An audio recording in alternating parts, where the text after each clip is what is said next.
estos proyectos con afectaciones, con desgaste, con fisuras.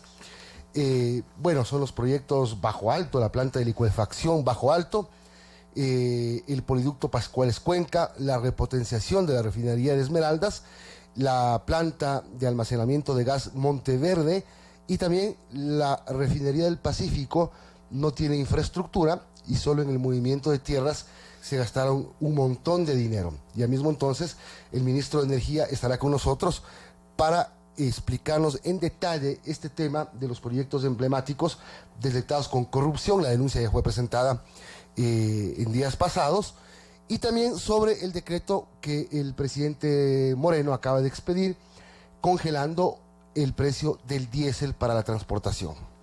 Importante, amigos, le recordamos entonces la agenda que tenemos hasta las 9 de la mañana. Se viene ya en breve Diego Salgado, candidato ahora a prefecto de Pichincha. También el economista Vicente Albornoz estará a las 7:30 para conversar sobre el panorama económico del país para este año nuevo. Como mencionaba Milton, Carlos Pérez, ministro de Energía y Minas, va a estar aquí también conversando sobre los resultados de la evaluación técnica realizada a estos 5 proyectos petroleros. Y también Pablo Dávalos, candidato a la alcaldía de Quito, nos conversará sobre sus propuestas en la candidatura.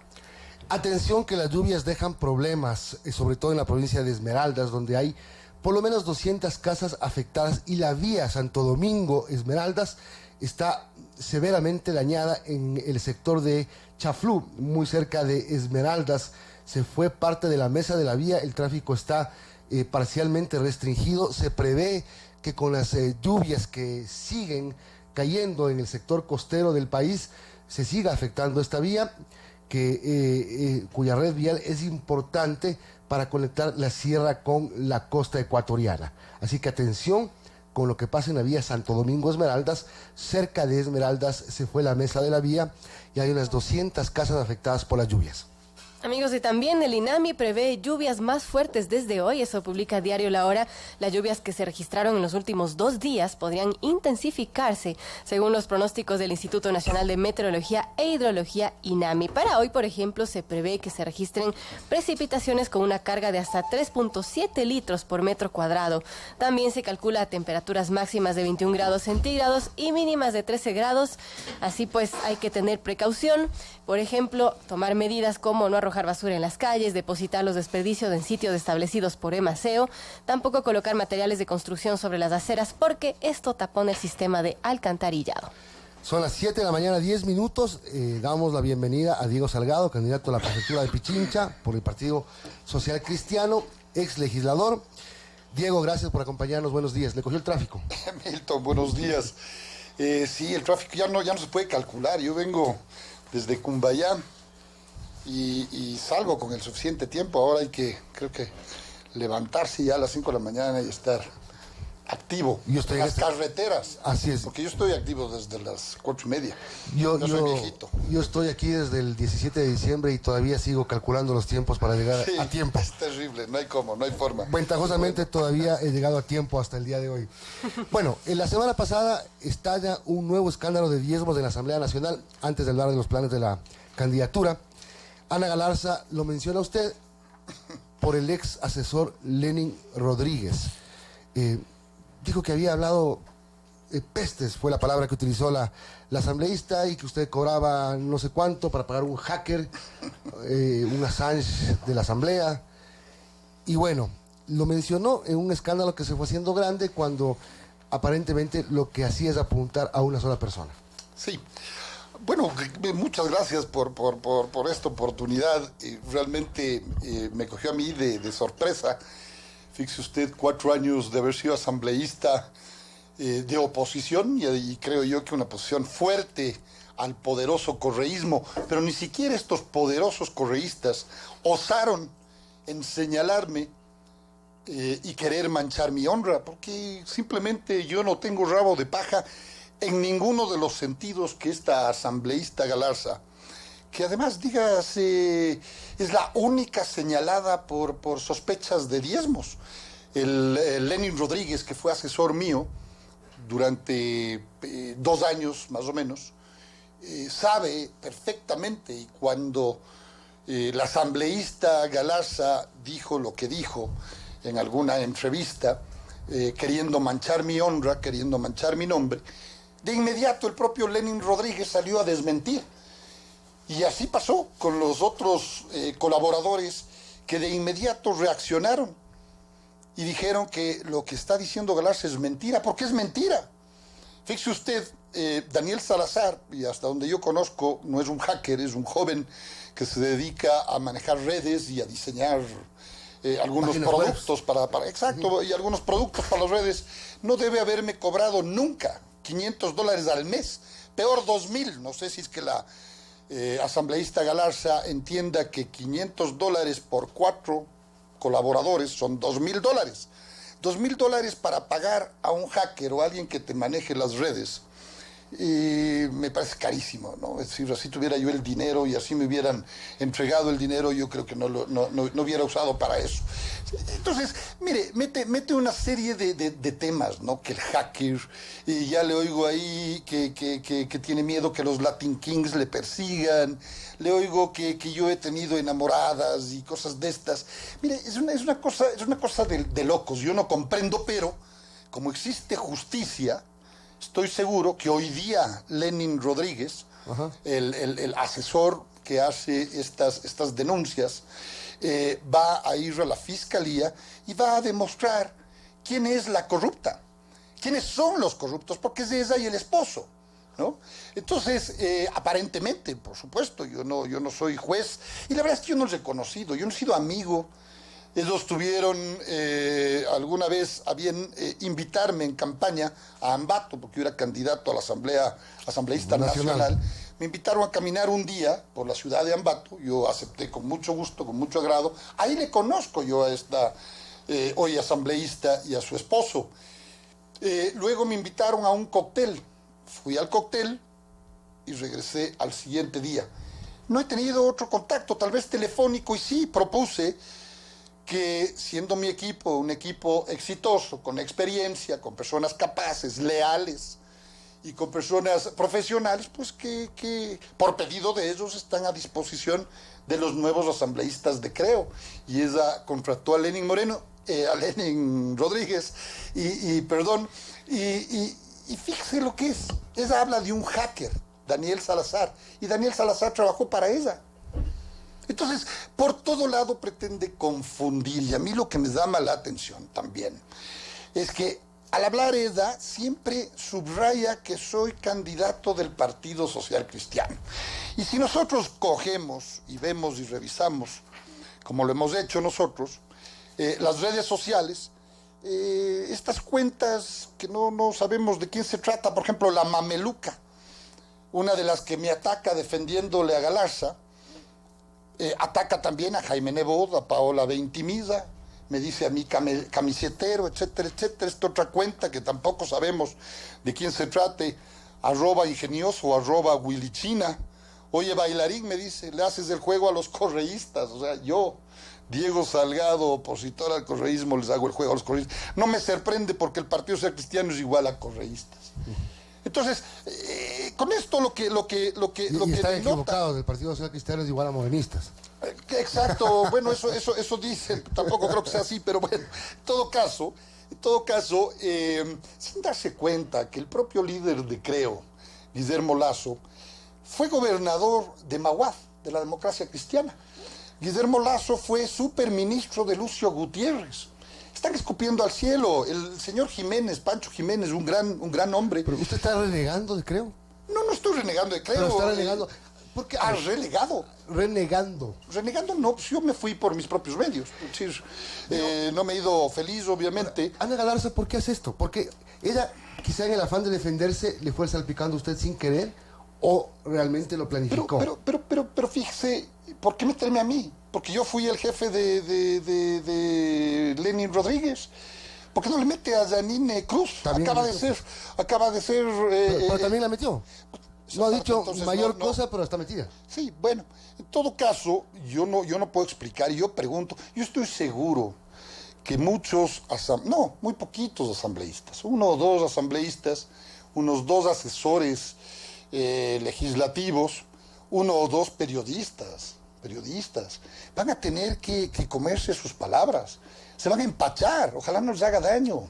Porque salieron, claro, le ponen un pedestal angelical a la luchadora y paladina de la justicia, y nos vamos a dar cuenta que ha tenido sus travesuras. Usted le conoce bien a Lenin Rodríguez. Mire, lo que me da 2 años para conocerle.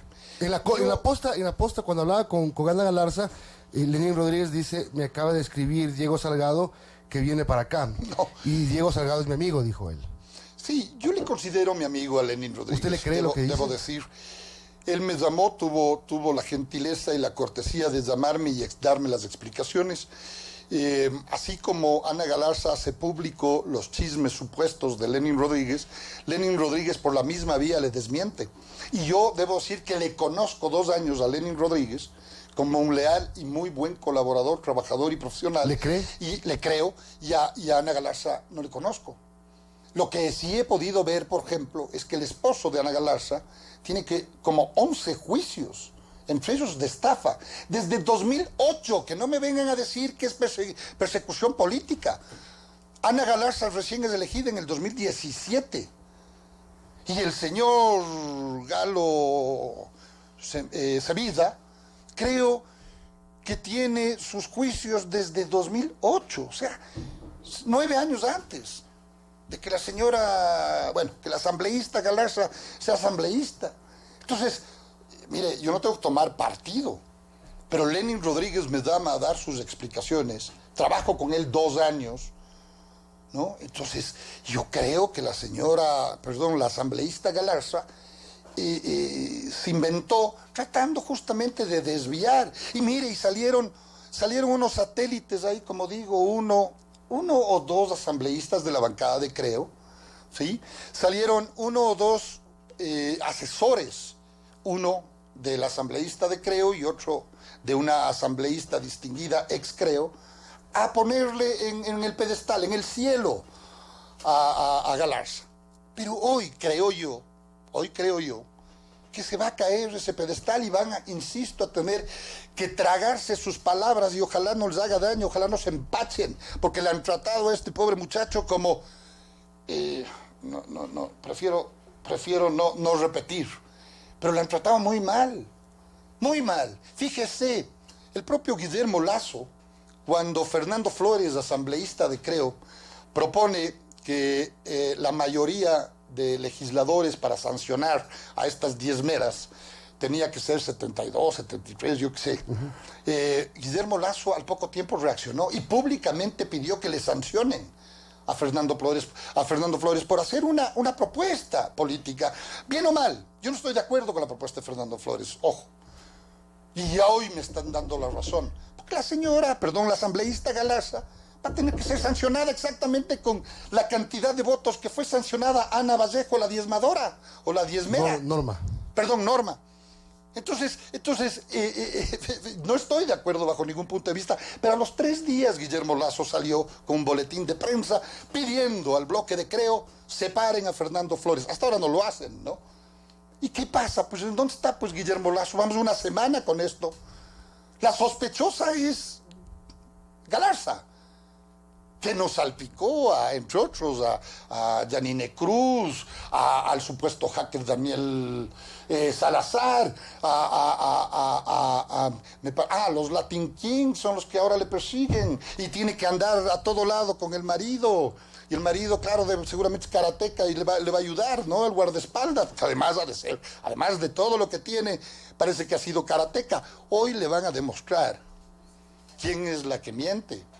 Y va a haber una serie de delitos, no solamente cobrar diezmos, sino algunos delitos, usurpación de personalidad, falsificación de documentos, en donde van a incluir inclusive a los asesores que dicen que son unos angelitos. Chelo Elelo, una serie de gente que yo no sé ni me acuerdo así los nombres, que son un poco chistosos. Entonces, qué pena tener que estar en esto, cuando nosotros hemos venido trabajando tranquilamente en el diseño de una campaña, tratando de generar y desarrollar propuestas para los pichinchanos, que además ya la ciudadanía está harta de escuchar esto, ¿no? Es decir, por actos y acciones de estos personajes que aparecen en la política, que no conocen ni siquiera conceptos de democracia, de república, me consta, no conocen. Por lo tanto, si no conocen conceptos, no pueden entender lo que es la teoría de la representación y una serie de cosas, y saben a lo que me refiero cuando les digo esto. No puede ser pues que un bloque de asambleístas te presenten pretendiendo llamar a juicio político a un vicepresidente hoy reo, que te quieran levantar un juicio con recortes de periódico. Les advertí, vean, eso no es prueba. Por más periódico serio que sea, eso no es prueba. Cuando yo sí presenté con ese equipo supuestamente diezmado el trámite para iniciar el juicio político a Glass, era con documentos e información fidedigna de fuentes estatales de la propia Contraloría de Polit, de la propia Superintendencia de Compañías de la época correísta, sino que claro, por supuesto tenían que enterrar eso, porque la mayoría en ese entonces sí era una aplanadora, 100 y algo más de asambleístas que votaban siempre por el correísmo y protegían y blindaban a los corruptos funcionarios. Hoy Glass está preso, no por Ángel, sino por corrupto. 7:23, conversamos con Diego Salgado, candidato a la prefectura de Pichincha. Perdón que nos pisamos, Milton. Diego, ¿usted va a tomar alguna acción legal Entre por bomberos estas... no nos pisamos las mangueras, tranquila. ¿Usted va a tomar alguna acción legal por estas acusaciones que le salpicaron? Yo creo que es de justicia, yo creo que es justo que ya se tome cartas en el asunto. No puede ser que un político o cualquier personaje investido de cierto poder, en este caso yo creo que la asambleísta Galarza el único poder que tiene es el que le da la Constitución y el que le da el cerebro, el intelecto internacional, que es esa figura que le conocemos como inmunidad parlamentaria, que es justa que los fiscalizadores tengan. Entonces, hay personas, insisto, como esta asambleísta, que no entiende conceptos, pero no es que es un escudo para decir lo que le da la gana y enlodar a quien le da la gana. Es para fiscalizar, es para investigar en la función pública quién comete actos de corrupción, quién irrespeta la ley, quién irrespeta los recursos públicos, etcétera, etcétera. Si es que yo como asambleísta cobraba diezmos a mis colaboradores, ella escuchó ese chisme, ella tenía que investigar, pues, no esperar 1 año y medio, cuando se pone brava con su ex colaborador, y soltar el tema. Ella se convertiría en cómplice. La Constitución también dice que eres culpable por acción o por omisión. Entonces, otro, en este caso no es un delito, otra infracción de esta asambleísta. No haber cumplido con la ley. Si ella conoció hace 1 año de estos chismes, de que supuestamente yo cobraba diezmos, tenía que ponerse a investigar, pues, y no soltar ahora que ella es la que está embarrada y que ella es la que está señalada y ella es la que comenzará hoy día a ser investigada.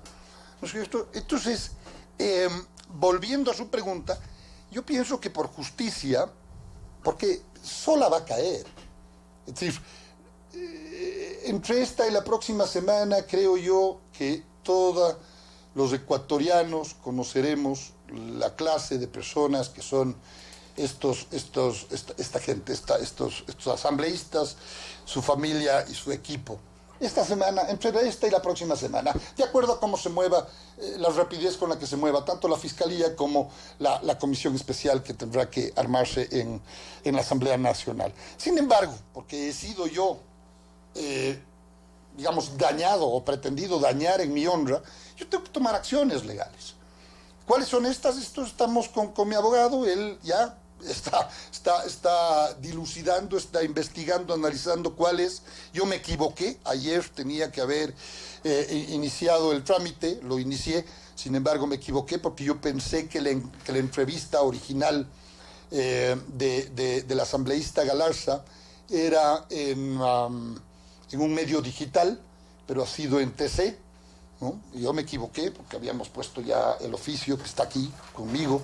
Entonces, de acuerdo al artículo 18, numeral 1 de la Constitución de la República, artículo 28, Ley Orgánica y Comunicación, artículo 36 del Reglamento General de la Ley de Comunicación, solicito la la nota que transmitió el medio pertinente. Esa es la entrevista cuando se refiere a usted. Exactamente. Esa la dio en la entrada de la fiscalía. Esa le ha dado en la entrada a la fiscalía, entiendo, a TC Televisión. A No sé en todos dónde, los medios, pero a todos los sí. medios. Entonces, tengo unas 5 o 6 solicitudes que hoy día firmo y hoy día ingresan. Entonces va una demanda contra Ana Galarza. Mire, no sé si es demanda, veo ahí alguna cuenta tarrimera, les deben decir, ¿no? Que dice que le va a poner juicio. Todavía yo no sé si le va a poner juicio.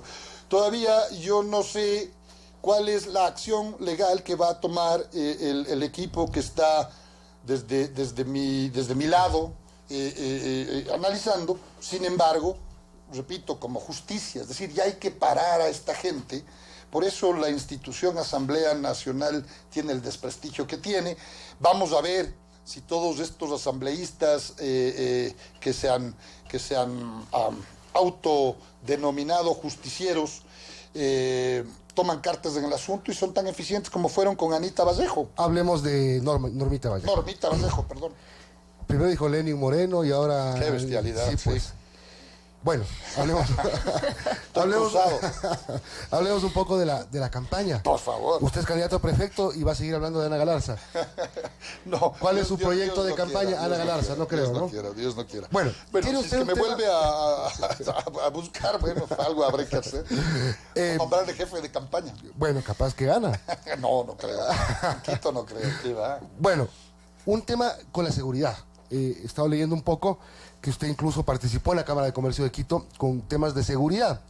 Es uno de los puntales de su campaña, seguridad para la provincia, en momentos en que cuando escuchamos a candidatos de alcaldes, una de sus principales propuestas es garantizar la seguridad. Si tenemos sociedades seguras, podemos estar más tranquilos y podemos crecer mejor. A ver, la principal propuesta, o desde mi visión, el Consejo Provincial, la Prefectura de Pichincha, tiene que ser ese motor que transforme a la provincia en una provincia productiva y en una Pichincha segura. Y desde ahí van saliendo las ramas. ¿Qué tenemos que hacer? Si hay 200 millones de dólares de presupuesto de la prefectura, por lo menos el 50%, 100 millones, tienen que ser invertidos para que la producción comience a ser tal. Con la producción generamos riqueza, con la producción generamos riqueza y con la riqueza generamos empleos decentes. ¿Qué significa empleos decentes? De acuerdo al concepto de Naciones Unidas, empleos que cumplan con la ley los empleadores, los patronos, que sea en un ambiente saludable, etcétera, etcétera. Es decir, en bienestar de la gente. Eso es lo que la gente quiere. En Pichincha y en todo el Ecuador lo que se escucha a voces es la falta de empleo. Y no hay empleo porque no hay producción, no hay empleo porque no hay inversión, porque no hay seguridad para el inversionista.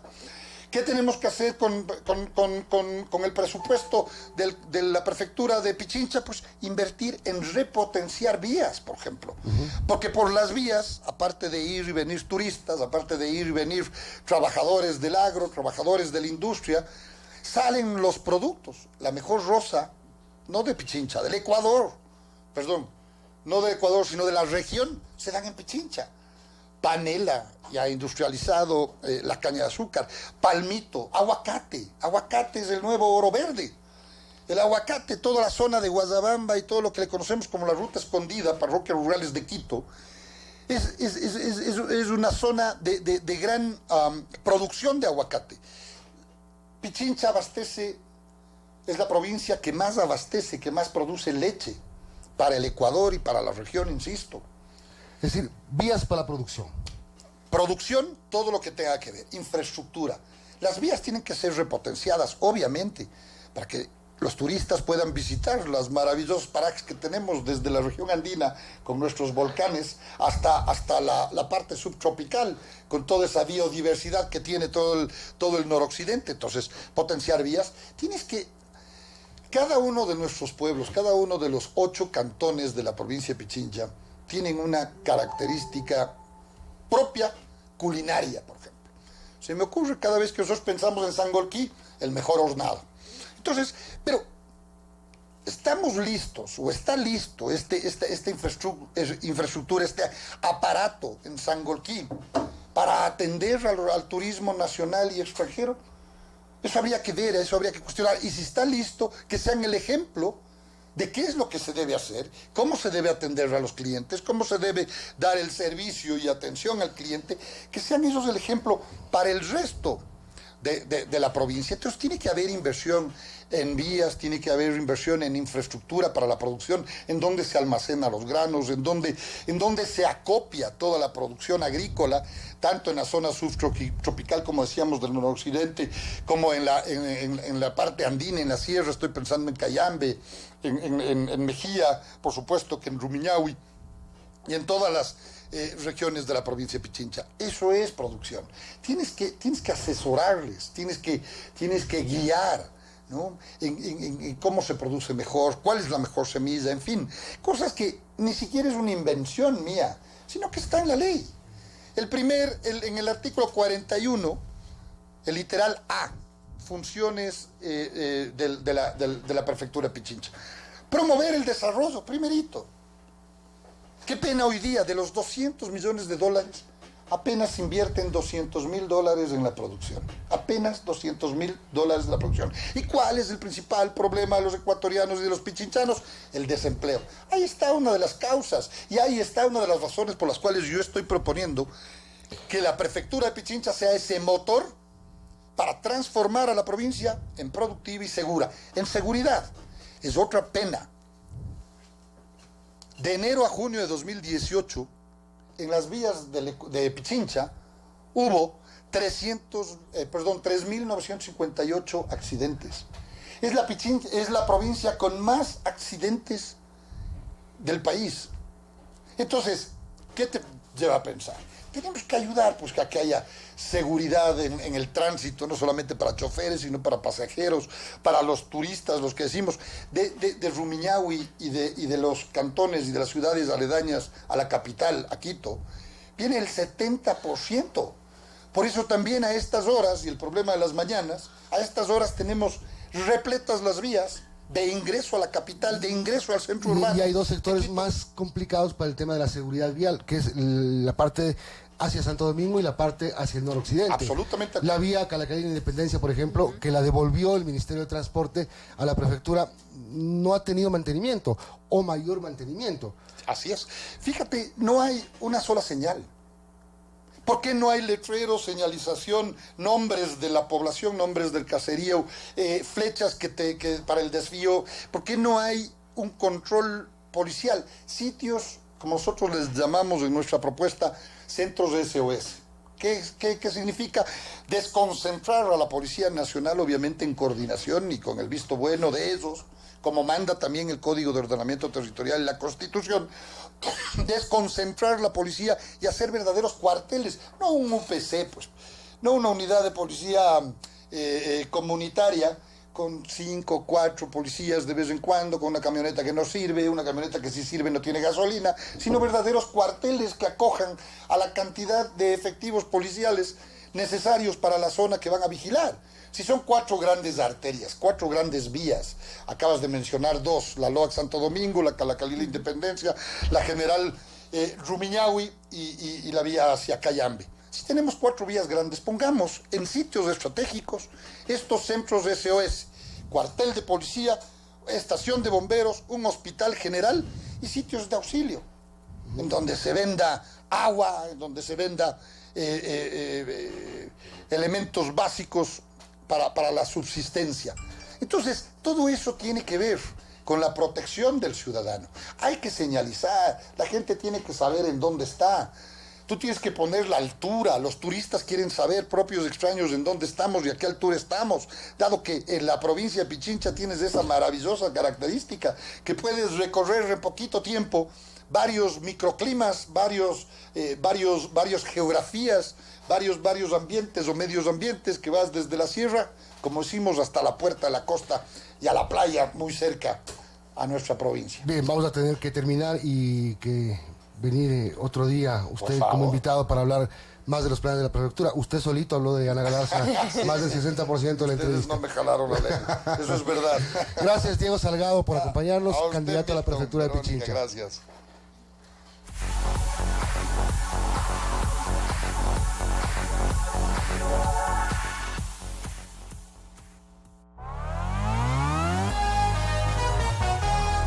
Su noticiero Sucesos regresa luego de este espacio publicitario.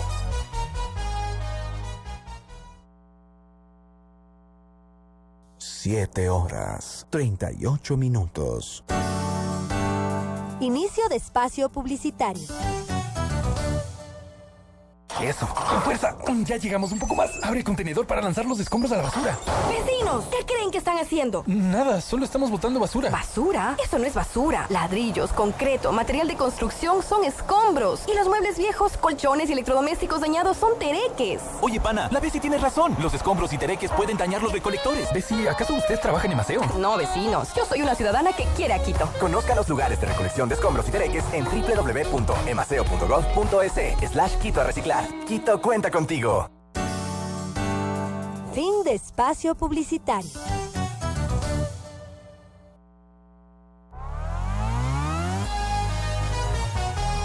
Continuamos en su noticiero Sucesos.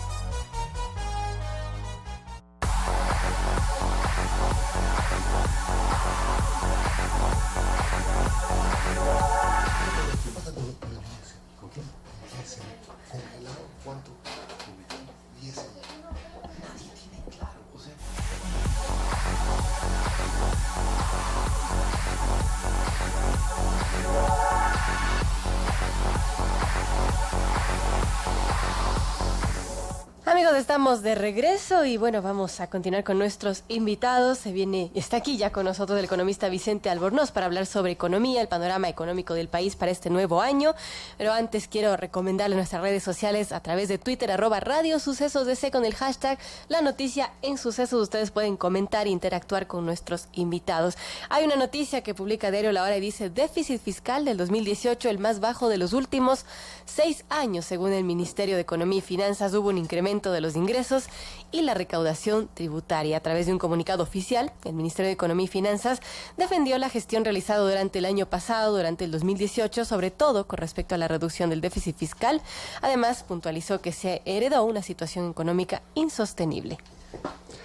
Así es, son las 7 de la mañana, 40 minutos. Gracias por acompañarnos, Vicente Albornoz. Y empecemos por ahí. Yo también vi anoche un tuit del ministro Richard Martínez, de Economía y Finanzas, hablando del déficit fiscal, 3.332.9 millones de dólares, el más bajo. A ver, el más bajo desde el 2014. Sí, eso es probable, pero, a ver, el anterior déficit más bajo que este debe haber sido el del 2014 o el 2013. Sí, pero al mismo tiempo, el precio del petróleo que tuvimos el año pasado fue el más alto desde el 2014, ¿no? Entonces, tampoco es que es un gran logro del gobierno el haber reducido el déficit. Es un logro del gran aliado que tiene el país, que es el petróleo, ¿no? El petróleo subió de precio el año pasado, ya cayó, pero durante el año pasado estuvo un muy buen precio, el mejor precio desde el 2014, y eso nos hizo tener el mejor déficit, el déficit menos malo desde el 2014. Pero bueno, a ver, es un avance en el camino correcto, pero igual imagínense lo que estamos diciendo, un déficit de más de 3.000 millones de dólares y es el mejor en 6 años. Eso significa que todos los demás fueron peores. Es decir, acumulamos un déficit tras otro. O sea, gastamos año tras año muchísimo más de lo que teníamos. Así de sencillo. Se gastaban 4, 5, 6 mil millones más de lo que se tenía. Y eso, simplemente, si tú gastas más de lo que tienes, te acabas endeudando. Y eso explica el enorme disparo de la deuda que tuvimos en los últimos años en la segunda mitad del gobierno de Correa, porque teníamos un gasto que superaba en 3, 4, 5, 6 mil millones de dólares los ingresos. Y eso explica la situación en la que estamos en buena parte. Esa propaganda que nos manda el gobierno de que este es el déficit fiscal más bajo en los últimos años, ¿hacia dónde quiere llegar en el país? Al ciudadano común y corriente, a decir que está manejando bien la economía, que estamos mejor económicamente. ¿Cuál es el mensaje que quieren dar? Yo asumo que el mensaje que quieren dar es, ¿saben qué? Estamos abandonando esa actitud de gasto sin límite que tenía el gobierno anterior.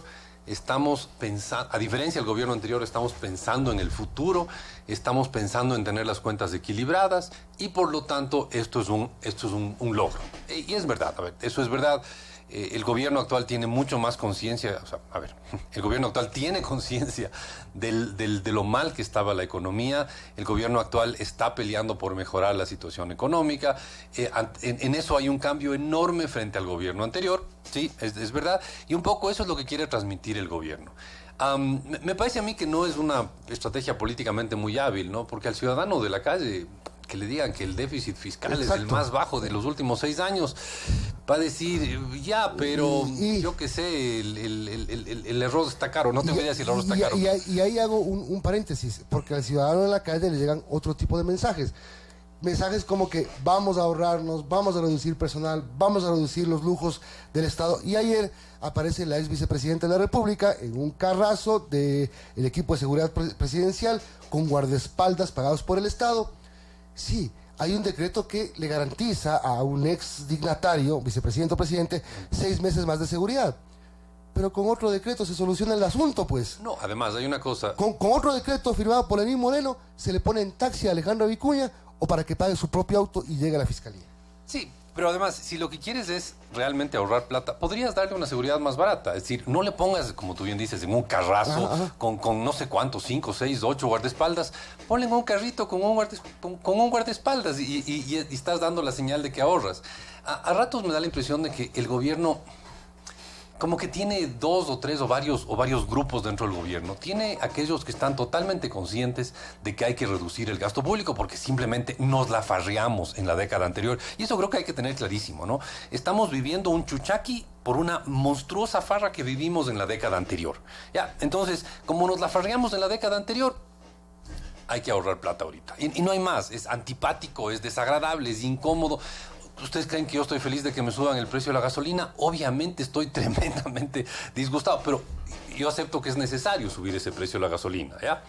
Entonces, el gobierno tiene como un grupo de gente convencida, profundamente convencida, internamente convencida de que es necesario ir por allá.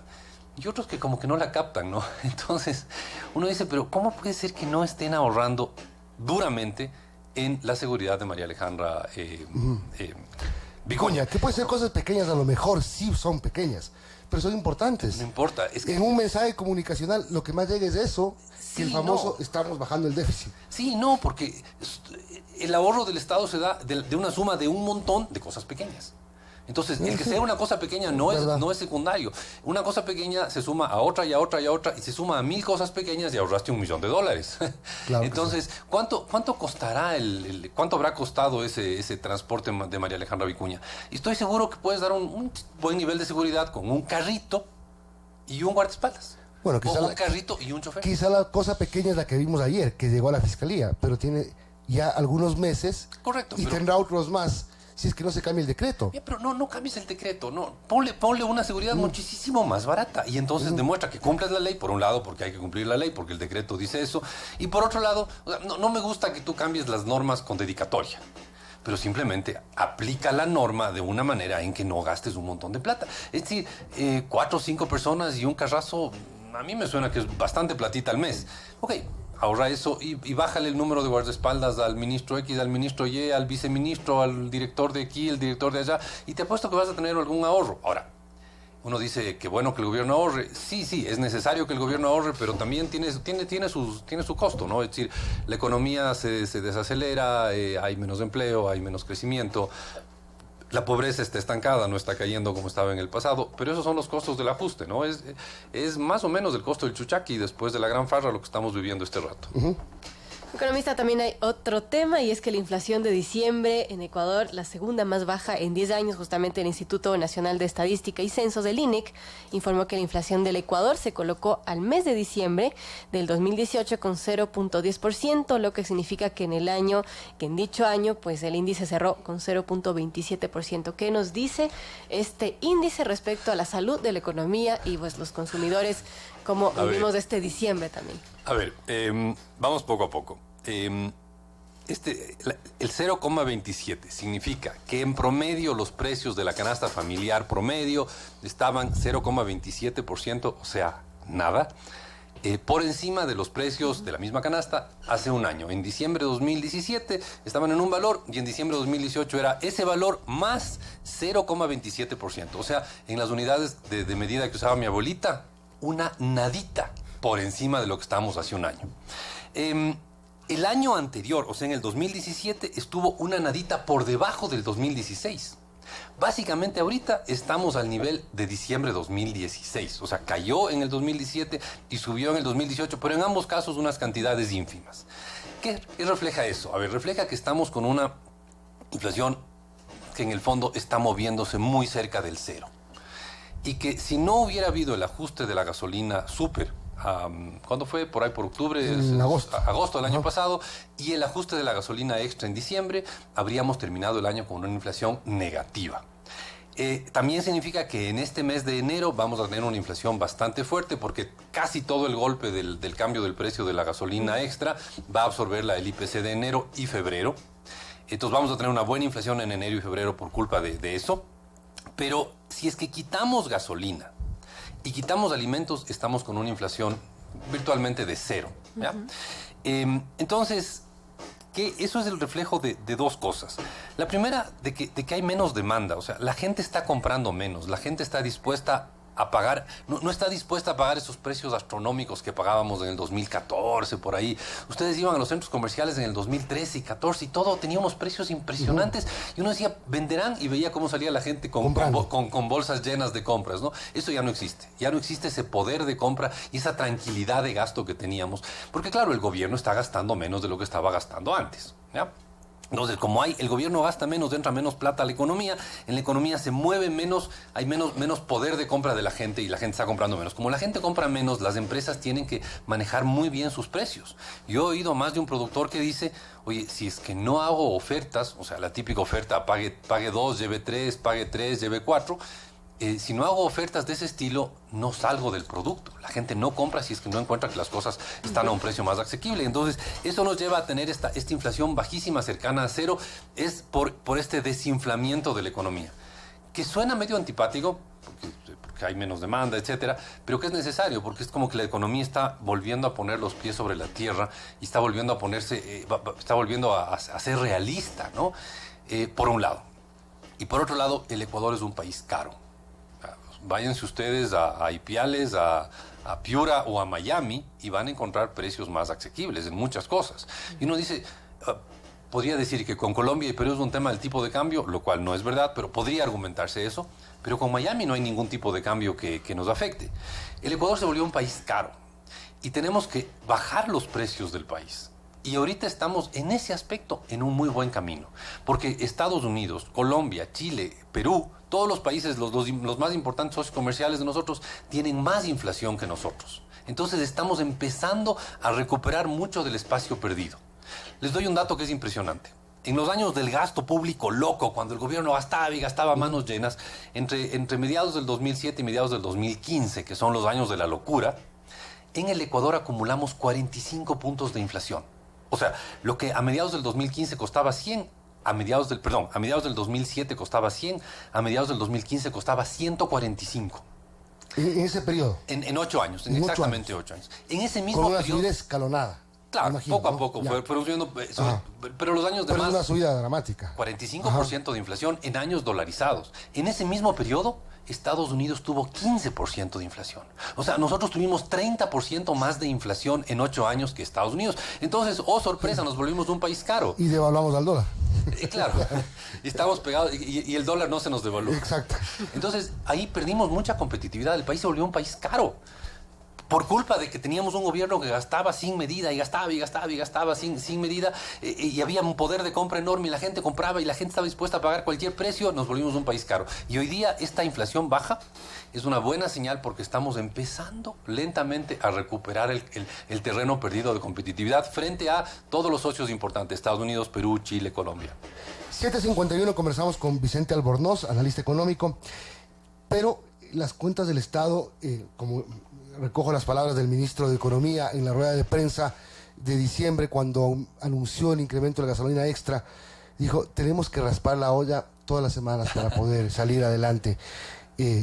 Eso pinta un poco el dramático terreno que tiene el Ecuador, y tan dramático que se ve un gobierno obligado a tomar una medida totalmente antipolítica, como subir los combustibles. A ver, sí, el pobre ministro debe haber pasado un diciembre de pesadilla. El ministro de Finanzas, y no lo digo en broma, lo digo muy, muy en serio. A ver, diciembre es como 2 meses en gasto. ¿Ah? O sea, el gasto de diciembre es casi el doble del gasto mensual promedio. Por los décimos, porque tienes un montón de intereses que se vencen, de intereses de deuda del gobierno que se vencen en diciembre. Típicamente los contratos de proveedores se vencen en diciembre. Entonces, los pagos en diciembre son casi el doble de los pagos en abril o algún mes así más promedio, ¿ya? Entonces, el mes de diciembre es realmente un mes de pesadilla para todo ministro de Finanzas. Y peor, un ministro de Finanzas que está administrando la escasez como el ministro actual. Entonces debe haber pasado un mes de diciembre de pesadilla. Se sabe que dejó muchos atrasos del gobierno. El gobierno no pagó todas sus obligaciones en el mes de diciembre. Incluso se demoró en pagar 13º y cosas por el estilo porque no tienen plata. Y eso se llama raspar la olla. Y eso era la situación normal del Ecuador hasta que nos sacamos la lotería por ahí por el 2007, cuando el precio del petróleo se disparó, y entonces teníamos la olla llena y había plata para dar, prestar y regalar por todo lado, y bueno, fue otro mundo. Pero hemos vuelto al mundo real, hemos vuelto al mundo en que la plata es escasa, y eso es el mundo en el que viven todos los países del planeta, excepto aquellos pocos países que están en algún boom temporal, ¿ya? Y claro, tú ves como el ministro tuvo que básicamente hipotecar una parte del oro, ¿no? Una parte del oro del Banco Central no sé cuál es la palabra correcta, no soy abogado, la palabra correcta es hipotecar, pignorar, no sé exactamente qué se hizo, pero una parte del oro se lo dejó en prenda para que nos den plata, para poder pagar los sueldos de diciembre, ¿ya? Entonces, hay uno lo que se pregunta es, ok, pero esto era total y absolutamente predecible. A ver, era obvio que iba a pasar. Era obvio que el ministro en diciembre iba a estar desesperado. O sea, a ver, no quiero que suenen a burla en lo más mínimo, pero pobre ministro, debe haber tenido un año nuevo de pesadilla, ¿ya? Pero era obvio que esto iba a pasar. Y ahí uno se pregunta, ¿por qué el gobierno se demoró tanto en hacer ajustes? ¿Y por qué todavía no hace todos los ajustes que debería hacer? Porque el gobierno, ok, ya subió el diésel, perdón, no, ya subió la gasolina, ya subió la super, ya subió la extra, en algo ha cambiado precios del diésel para ciertas industrias. El diésel no va a subir. Bueno, pero para alguna industria claro, sí cambió. Sí. Amanecimos con el decreto 632 que ratifica que el diésel no sube para ningún sector de la transportación, ni para particulares, ni para privados, ni para servicio público. ¿Cuánta plata dejamos de recibir por la no eliminación del subsidio al diésel para el transporte por una medida política? Porque, a ver, llamémoslo como queramos, está obedeciendo a una presión política. Evidentemente, pero a ver, vamos, lo que yo iba es, el ministro pasó un diciembre de pesadilla, pero esto era predecible, era totalmente predecible. No, a ver, en enero de 2018 sabíamos que diciembre de 2018 iba a ser de pesadilla, pero 12 meses antes se sabía, porque así es totalmente obvio el manejo de las finanzas públicas. La pregunta es ¿por qué no hizo los ajustes antes? ¿Por qué no redujo el gasto antes? ¿Por qué no despidió empleados durante el 2018? En el 2018 el gasto público se reduce mínimamente frente al año pasado. En realidad la reducción del déficit es por un aumento en los ingresos. ¿Ya? Entonces, ahí uno se pregunta, ¿por qué el ministro, que era total y absolutamente obvio, el momento en que él asumió el ministerio en mayo del año pasado, era obvio que iba a tener un diciembre de pesadilla? ¿Por qué no hizo más ajustes entre mayo y diciembre? ¿Por qué no redujo más el gasto entre mayo y diciembre? ¿Por qué no despidió a más empleados públicos entre mayo y diciembre? ¿Por qué no subió más precios entre mayo y diciembre? Más bien ahí uno le queda la duda de por qué no se aprovechó el tiempo entre mayo y diciembre. Y ahí a mí me queda la sospecha. No se aprovechó el tiempo entre mayo y diciembre porque el precio del petróleo estuvo en algunos de esos meses en muy buenos niveles. Recién en noviembre, por ahí es que empieza a caer, y es diciembre donde el precio del petróleo realmente cae. Entonces, la sensación que me da es, desperdiciamos 6, 8 meses, los 6 últimos 8 meses, los 6 u 8 últimos meses del año 2018 se desperdiciaron y no se hicieron los ajustes que podrían haberse hecho en ese tiempo, y por eso es que hubo que raspar la olla en diciembre mucho más de lo normal. O sea, hubo que endeudarse hasta las narices, hubo que hipotecar o prendar hasta el oro del Banco Central para que nos den plata para poder salir más o menos en el mes de diciembre. O sea, la situación fue bien compleja, pero era predecible que iba a ser así. 7:57, conversamos con Vicente Albornoz. Y en ese sentido, ¿qué medidas se deberían tomar desde ahora si es que muchos creen que esto que ha hecho no es suficiente? ¿Cuáles son las que faltan? Exactamente. ¡Qué miedo! A ver, ¿qué es lo que falta? A ver, la principal medida que falta es la conciencia de que hay que tomar medidas. ¿Ya? Más que exactamente subir esto, bajar esto, mover aquí, es la conciencia de que hay que tomar medidas, porque hemos vivido, y el ministro lo dice, 6 años de déficit más grandes que el de este año, pero la cosa es peor. El 2018 fue el 10º año consecutivo de déficit fiscal, con déficits que llegaron a ser enormes, ¿ya? Entonces, 10 años de no parar de gastar mucho más de lo que teníamos. ¿Qué es lo que hay que hacer? A ver, es facilito de decir, es complicado de implementar. Es facilito de decir porque lo que hay que hacer es reducir el gasto, reducir el número de funcionarios públicos, reducir el número de prebendas de los funcionarios públicos, reducir el número de prebendas de los exfuncionarios públicos, y hay que reducir más subsidios. La ventaja es que yo, como no soy político, puedo darme el lujo de decir lo que realmente hay que decir. Hay que reducir los subsidios. Tarde o temprano el precio de la gasolina súper va a subir a niveles internacionales. Tarde o temprano el precio del diésel va a empezar a subir. Y algún rato, yo sé que lo que va a decir es políticamente incorrectísimo. El gas. El gas va a acabar subiendo. Porque no tiene sentido que gastemos más o menos 6.000 millones de dólares al año en subsidiar combustibles. No tiene sentido, ¿no? Entonces, como eso no tiene sentido, algún rato hay que cambiar, porque una de las pocas maneras de llenar en algo esa olla que el pobre ministro se pasó raspando en diciembre es reducir los subsidios y poner los precios de los combustibles en niveles más cercanos a lo internacional. ¿Y eso qué significa? Básicamente $2.50 el galón de cualquiera de los combustibles líquidos, y alrededor de $12 el cilindro de gas. Y no es que yo soy un malo y estoy soñando en que a los ecuatorianos les hagan la maldad de ponerles el precio así. No, es cuestión de hacer sumas y restas. Sumar los ingresos, restarle los gastos y ver el huecote que queda. Si después de un buen año tuvimos 3.000 millones de dólares de déficit, no hay otra salida que hacer un montón de ajustes. ¿Por qué? Porque el próximo año, o más bien este año, el año en el que estamos ahorita, el gobierno necesita, según sus propios cálculos, entre 8 y 10.000 millones de dólares de financiamiento. Porque tiene que cubrir, por un lado, el déficit del año 2019 y por otro lado tiene que pagar todos los vencimientos de deuda del año 2019. Entonces uno se pregunta, ¿de dónde va a sacar tanta plata? Y la respuesta es, no va a sacar tanta plata. Por lo tanto, se va a ver obligado a tener un gasto público más bajo del que tiene planeado. Y eso es lo que se llama plan de ajuste. Pero en palabras más del día a día se llama chuchaqui. Conversamos con Vicente Albornoz, decano de la Facultad de Ciencias Económicas de la UDLA. El gas a $12. Bueno, sabemos que presidentes han caído por intentar querer subir el gas, claro, por menos. El IVA. También se habla de que una de las medidas que el presidente o el gobierno estaría pensando para este año es subir por lo menos 2 puntos en el IVA. A ver, yo creo que sería una pésima idea. Creo que mucho mejor idea es reducir el gasto que subir el IVA, porque al final tiene el mismo efecto, ¿no? O sea, subo los ingresos o bajo los gastos, tiene el mismo efecto en el déficit.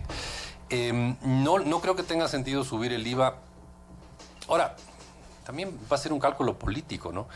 ¿Qué pasaría si es que el ministro o la ministra de gobierno o alguien que esté ahí así dando las asesorías políticas les dice, tiene menos costo político subir el IVA 2 puntos que subir el gas? Ok, entonces como tiene menos costos políticos, subamos el IVA y no el gas.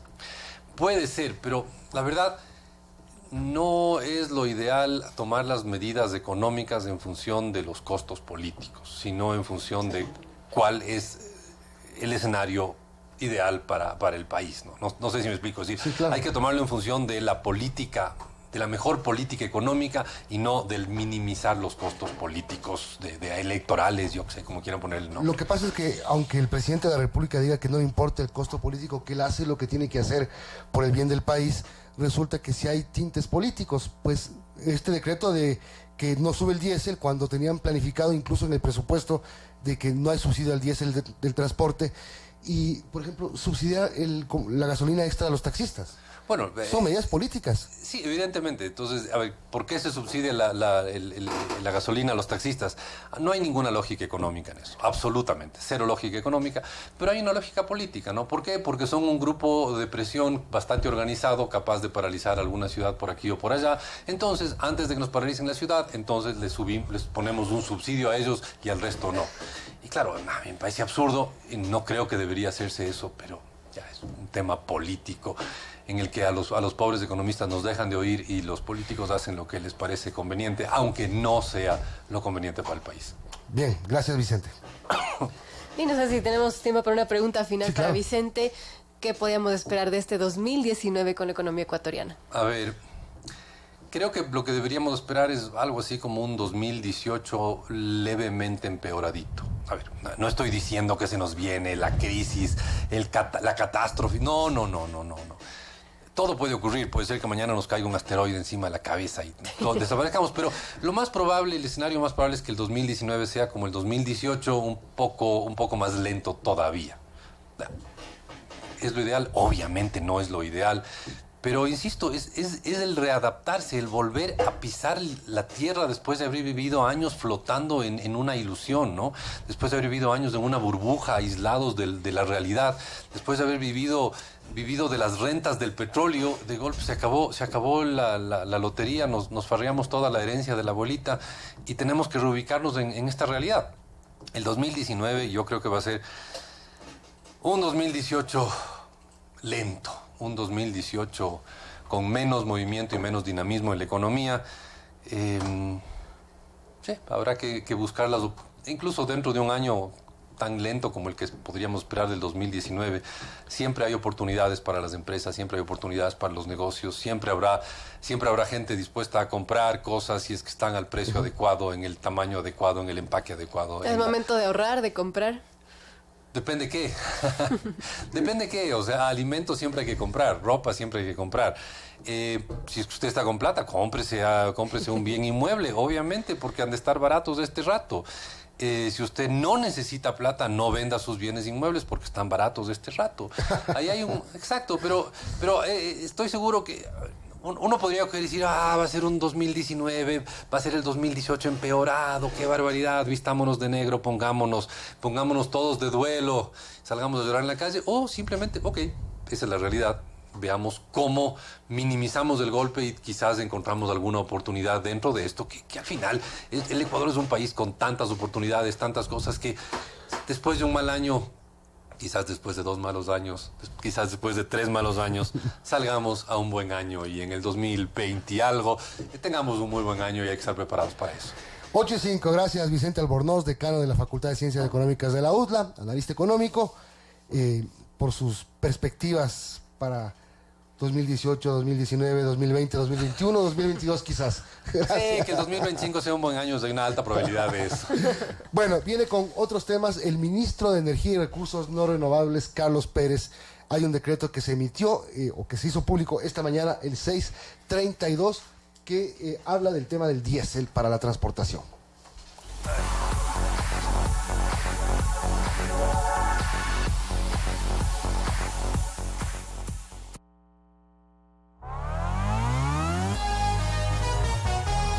Su noticiero Sucesos regresa luego de este espacio publicitario. 8:06. 11.369.727 usuarios fueron atendidos durante 2018 en el sistema de estacionamientos de Quito, administrado y gestionado por la empresa pública metropolitana de movilidad y obras públicas. De acuerdo a la ordenanza metropolitana número 170, 198.047 usuarios entre adultos mayores y personas con discapacidad se han exonerado de este pago. El sistema de estacionamiento de Quito cuenta con el servicio de usuarios frecuentes, con 346 usuarios adheridos que tienen un contrato mensual.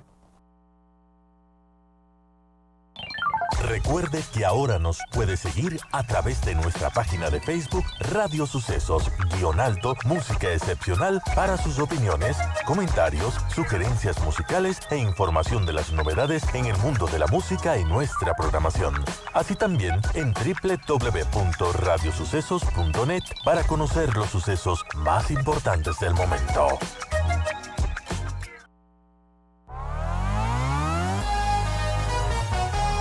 Continuamos en su noticiero Sucesos.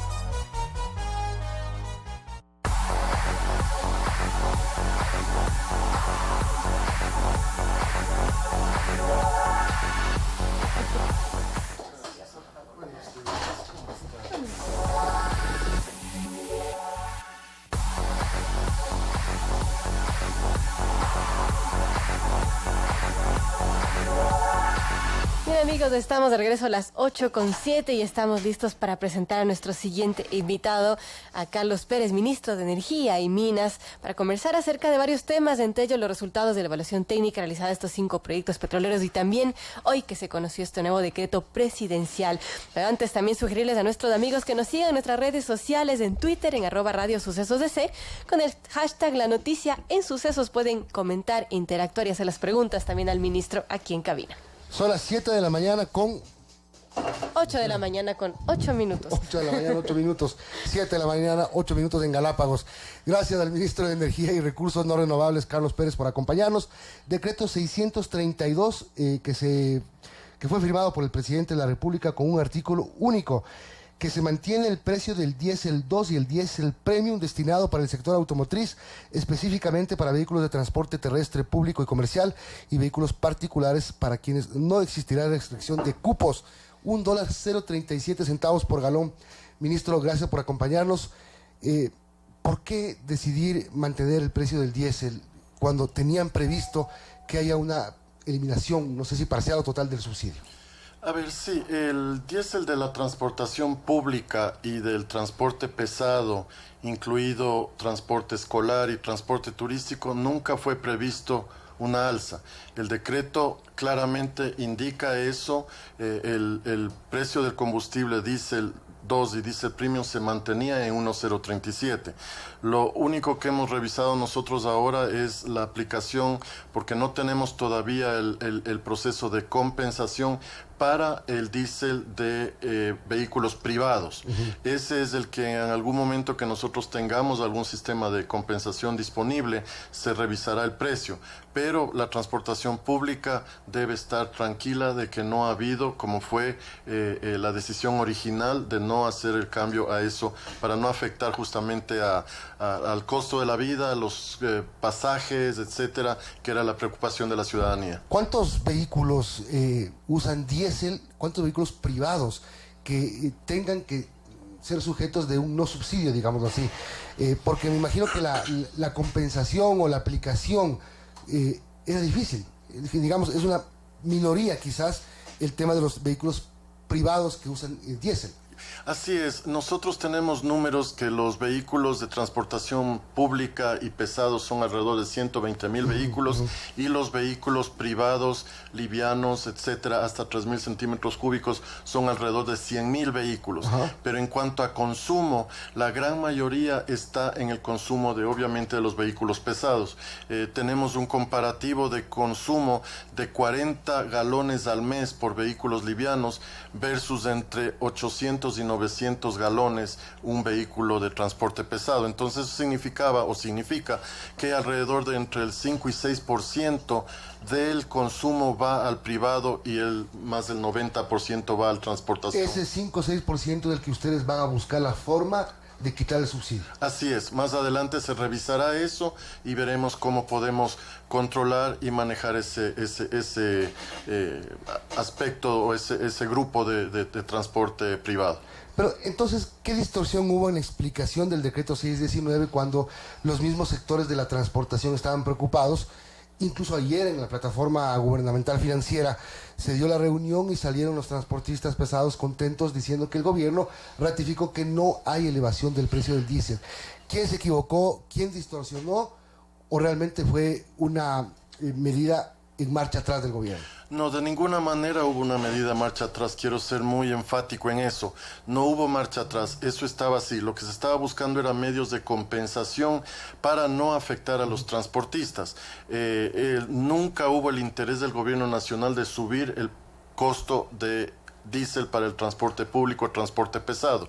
Yo creo que hubo una mala interpretación, tal vez en muchos casos hubo un interés político, un poco de manejar la situación en contra del gobierno nacional, tratando de hacer creer a la ciudadanía de que se iba a impactar el costo del diésel para el transporte público y el transporte pesado. Eso no era el caso y nunca fue la intención del gobierno nacional. Porque lo que están dando, la imagen que está dando el gobierno es que se está dejando presionar por ciertos sectores. De hecho, el tema del taxismo, que para muchos sectores es un error el manejo que está dando el gobierno, porque ¿por qué se tiene que subsidiar a un sector que presta un servicio que no es público, es un servicio privado, es un negocio privado el del taxismo? No tiene nada que ver con un servicio público. ¿Por qué ese tipo de medidas? ¿Por qué subsidiar? A mucha gente le molestaba más, ministro, no que le suban la super, sino que subsidien a los taxistas. Sí, entendemos que hay preocupación o molestia a la ciudadanía, como usted bien menciona, pero lo que nosotros estamos tratando de precautelar es justamente quién usa el taxi. La clase media y muchas veces la clase económicamente menos privilegiada. La clase alta tendrá sus vehículos de lujo con su chofer y todo eso, no son afectados. Entonces nosotros lo que estábamos tratando y estamos tratando es de precautelar no el beneficio del taxista, sino precautelar el interés de los usuarios que al subirse el combustible, muy probablemente, como ya se ha hecho en varias ciudades, subir el precio de las tarifas de los taxis. Entiendo que la razón sea precautelar al usuario, pero sin duda la mayor parte de los usuarios que no tienen recursos no usan taxi, usan bus. Y uno entendería que le subsidien a los choferes de bus. Pero el tema del taxismo creo que le ha generado, digamos, un problema de imagen al gobierno que dio pie para que se genere otro problema con el tema de los transportistas. De hecho, ayer los taxistas dieron una rueda de prensa, se sintieron excluidos porque no fueron convocados a la reunión en la plataforma financiera. Y bueno, empiezan a cuestionar incluso el método de compensación que el gobierno está pensando en darles. A ver, yo entiendo, yo no he manejado esas reuniones con los señores taxistas, pero entiendo de que hay un acuerdo con los taxistas para recibir compensación hasta desde el día 1 en que se incrementaron los precios de la gasolina extra y eco. Entonces, no había necesidad de reunirse con los taxistas porque ya se tenía un acuerdo. La aclaración estaba con la transportación pública pesada porque había una mala interpretación del precio del diésel. Ajá. Y por eso fueron las reuniones de ayer. Pero no había la necesidad porque ya habíamos tenido varias reuniones con el grupo del taxismo. Ahora, el tema de los combustibles entonces queda con este decreto 632 completamente subsanado. Lo único que faltaría entonces pues es determinar a ciencia cierta cuál va a ser el método de compensación para la gasolina extra para los taxistas. Así es, eso ya se está trabajando, esperamos en el transcurso de las 2 o 3 siguientes semanas que el gobierno tenga listo el método de compensación para el taxismo, así es. Bien, ahora creo que vamos a cambiar de tema y ayer se dio una rueda de prensa, estuvo ayer ministra dando una rueda de prensa informándonos acerca de estos 5 proyectos en estado crítico, 5 proyectos que fueron emblemáticos del gobierno anterior y pues se habla de una cifra de 650 millones que tendría que desembolsar el gobierno para pues estabilizar estos temas. Cuéntenos un poco cuál es la situación y por qué llegamos a esta situación crítica. Sí, a ver, del análisis de esos informes es claro que hubo falta de planificación, es claro que no se ejecutaron debidamente los proyectos, creo que hubo una deficiencia en la fiscalización de cada uno de los proyectos. No puede ser, por ejemplo, que la terminal de Cuenca del proyecto Pascuales Cuenca se esté cayendo en pedazos. Muros de contención que deben estar hechos para durar toda la vida, están ya caídos, se están yendo los taludes, los tanques se están hundiendo, o sea, hay problemas serios ahí, al punto que hemos determinado la criticidad de ese proyecto y lo estamos cerrando por ahora y vamos a empezar a trabajar con la estación vieja hasta que nosotros logremos reparar eso. ¿Por qué? Porque es una situación crítica donde usted tiene esferas de gas y esas esferas no tienen una buena estabilidad, se pueden caer y eso puede causar una explosión importante. Entonces tenemos que vaciar esos tanques y no podemos operar de ahí. Las imágenes que mandaron ayer, que nos facilitó ayer el gobierno, las imágenes de video me refiero, son escandalosas, muestran todo lo que usted está describiendo, muestran esas fisuras, esos daños. También ayer en Teleamazonas hicimos un reportaje aparte del tema de la refinería de Esmeraldas, por ejemplo, que funciona bajo riesgo controlado. Es impresionante que viven con una bomba de tiempo en Esmeraldas que cualquier momento puede causar una tragedia luego de haber invertido tanta plata. Yo recuerdo que hace muchos años pasaba lo mismo, pero no se había invertido el dinero que se invirtió. Es decir, no se puede invertir tanta plata para seguir viviendo en lo mismo. Y las cifras que ustedes manejaban ayer en la rueda de prensa causaban estupor, sinceramente, eran escandalosas. Esto se puede describir como un atraco sin nombre. Es justamente esa es la preocupación del presidente Moreno. Desde el día 1 él dijo que quería que se determine responsabilidades en esos proyectos. Y este es uno de los pasos más que se ha dado. Se ha entregado ya toda la información a Contraloría y a Fiscalía para que como entes, de acuerdo a sus responsabilidades y atribuciones, hagan las investigaciones y determinen quiénes fueron los responsables de la situación de estos proyectos. Pero efectivamente, parte del proceso con PNUD y Naciones Unidas fue determinar primero cuál era la situación actual de los proyectos, cuáles fueron los costos y cuáles hubiesen sido los costos bajo estándares internacionales, y eso determina ya sobre precios por un lado. Luego, ¿qué requiero yo hacer para poner esos proyectos a punto para que funcionen con estándares internacionales sin estos problemas que mencionamos hace un rato? Y tercero, ¿cuánto me va a costar poner esos proyectos a punto? Entonces, eso es todo lo que las empresas que fueron contratadas por el PNUD han hecho. Con esto ya se tiene que seguir los pasos legales por un lado, pero de nuestro lado lo que vamos a hacer es obviamente tomar acciones inmediatas para parar o reparar las situaciones críticas de estos proyectos, y segundo, poner en presupuesto, porque obviamente no tenemos los... Eso es plata, 650 millones de dólares. Es plata. Nosotros tenemos presupuesto para las reparaciones que hay que hacer, críticas puntuales, presupuestadas este año. Pero ya las grandes reparaciones por esos 650 millones no están presupuestadas y tenemos que conseguir presupuesto del Ministerio. ¿Hay riesgo de que se paren estas obras? Siempre hay ese riesgo. Bueno, la refinería de Manabí nació parada, no se ha levantado, es un poco de terreno. Sí. Nuestros técnicos están trabajando día a día para mantener operativas y con un rango de seguridad apropiado de cada una de estas instalaciones. Por eso es que estamos parando Cuenca, porque no podemos tomar el riesgo de que haya un accidente y dañemos a los operarios y a la comunidad. La de Esmeraldas la tenemos funcionando, pero no es una refinería.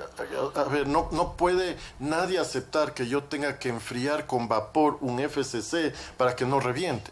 Si yo le quito el vapor es caliente, pero dentro de la FCC funciona a 700 grados de temperatura, el vapor son 100 grados de temperatura, entonces no es que con 100 enfrío a 700. Si yo le quito el vapor, eso revienta. Entonces, es parte del control y por eso ¿A qué porcentaje funciona Esmeraldas en este momento? En este momento nosotros estamos produciendo alrededor de 100,000, 102,000 barriles de los 110,000 que podría producir la refinería. Pero más que eso es las paras periódicas que hay hemos tenido 60 paras de la refinería. Las refinerías no se paran por sí. Las paras programadas son cada 2-3 años de acuerdo a las normas. Es lo mismo que usted con su vehículo. Usted le cambia de aceite cada 5,000 kilómetros, no le cambia de aceite cada 50 kilómetros. Un poco eso es la refinería. Yo cada 2-3 años tengo que hacer una para programada, hacer lo que tengo que hacer, pero no que se me pare cada rato y tenga que hacer reparaciones, todo eso. La para que vamos a hacer en marzo de 54 días es una para reparar, no es una para de mantenimiento. Es una parada diferente. Diferente. Es como, hablando del vehículo, es como que haya fundido el motor. Exactamente. Voy a cambiar pistones, no voy a cambiar de aceite. No es lo mismo, me cuesta más. Me cuesta más. Y le pongo un ejemplo. Los hornos, que son nuevos, parte de del proceso que se hizo. Los tubos de esos hornos son diseñados para que duren 20 años. No han durado 2 años, ya tenemos que cambiarlos. Ministro, antes de pasar al siguiente proyecto, me quedo en Esmeraldas un segundo y acláreme si es que lo que voy a decir es una ignorantada. Yo recuerdo en el gobierno anterior, cuando entró en reparación la refinería de Esmeraldas, bajaron el octanaje de las gasolinas extra y super. Lo que el gobierno, luego de la subida de los combustibles, nos ha devuelto. Porque no es que nos están dando como una especie de compensación por el incremento. Nos devuelven el octanaje. Eso se produce en la refinería de Esmeraldas. ¿Se puede seguir produciendo gasolina con el mismo octanaje, Super 92 y Extra 85, 87? A ver, le comento cómo funciona. Las refinerías nuestras no tienen la capacidad de producir combustibles de 92 y de 87 octanos. Les ponen y aditivos. diésel. Se importa diésel, se importa naftas de mejor octanaje para mezclar y subir el octanaje de nuestras para poder vender al público.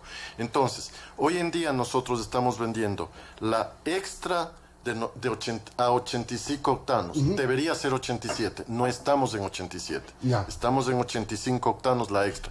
La eco, por el aditivo del alcohol, del etanol, sí llega a 87 octanos. A veces más, ¿verdad? A veces más, inclusive. Muchas veces he estado cerca de la super. La super sí es de 92 octanos. Eso ya fue corregido cuando se subieron los precios. La super está a 92 octanos. Y el diésel, que en el gobierno anterior se vendía diésel de 350 hasta 500 partes por millón de sólidos en el diésel, hoy le hemos bajado a 50 y 60, lo cual es muy positivo para la contaminación ambiental. Entonces, hemos trabajado, no estamos ahí, las refinerías nuestras no producen combustibles con norma Euro 5 todavía y estamos trabajando hacia allá. 8:23, conversamos con el ministro de Energía, Carlos Pérez. Bueno, entonces, Pascuales, Cuenca, para. En marzo, la refinería Esmeraldas, para. ¿Qué pasa con la planta de gas Bajo Alto?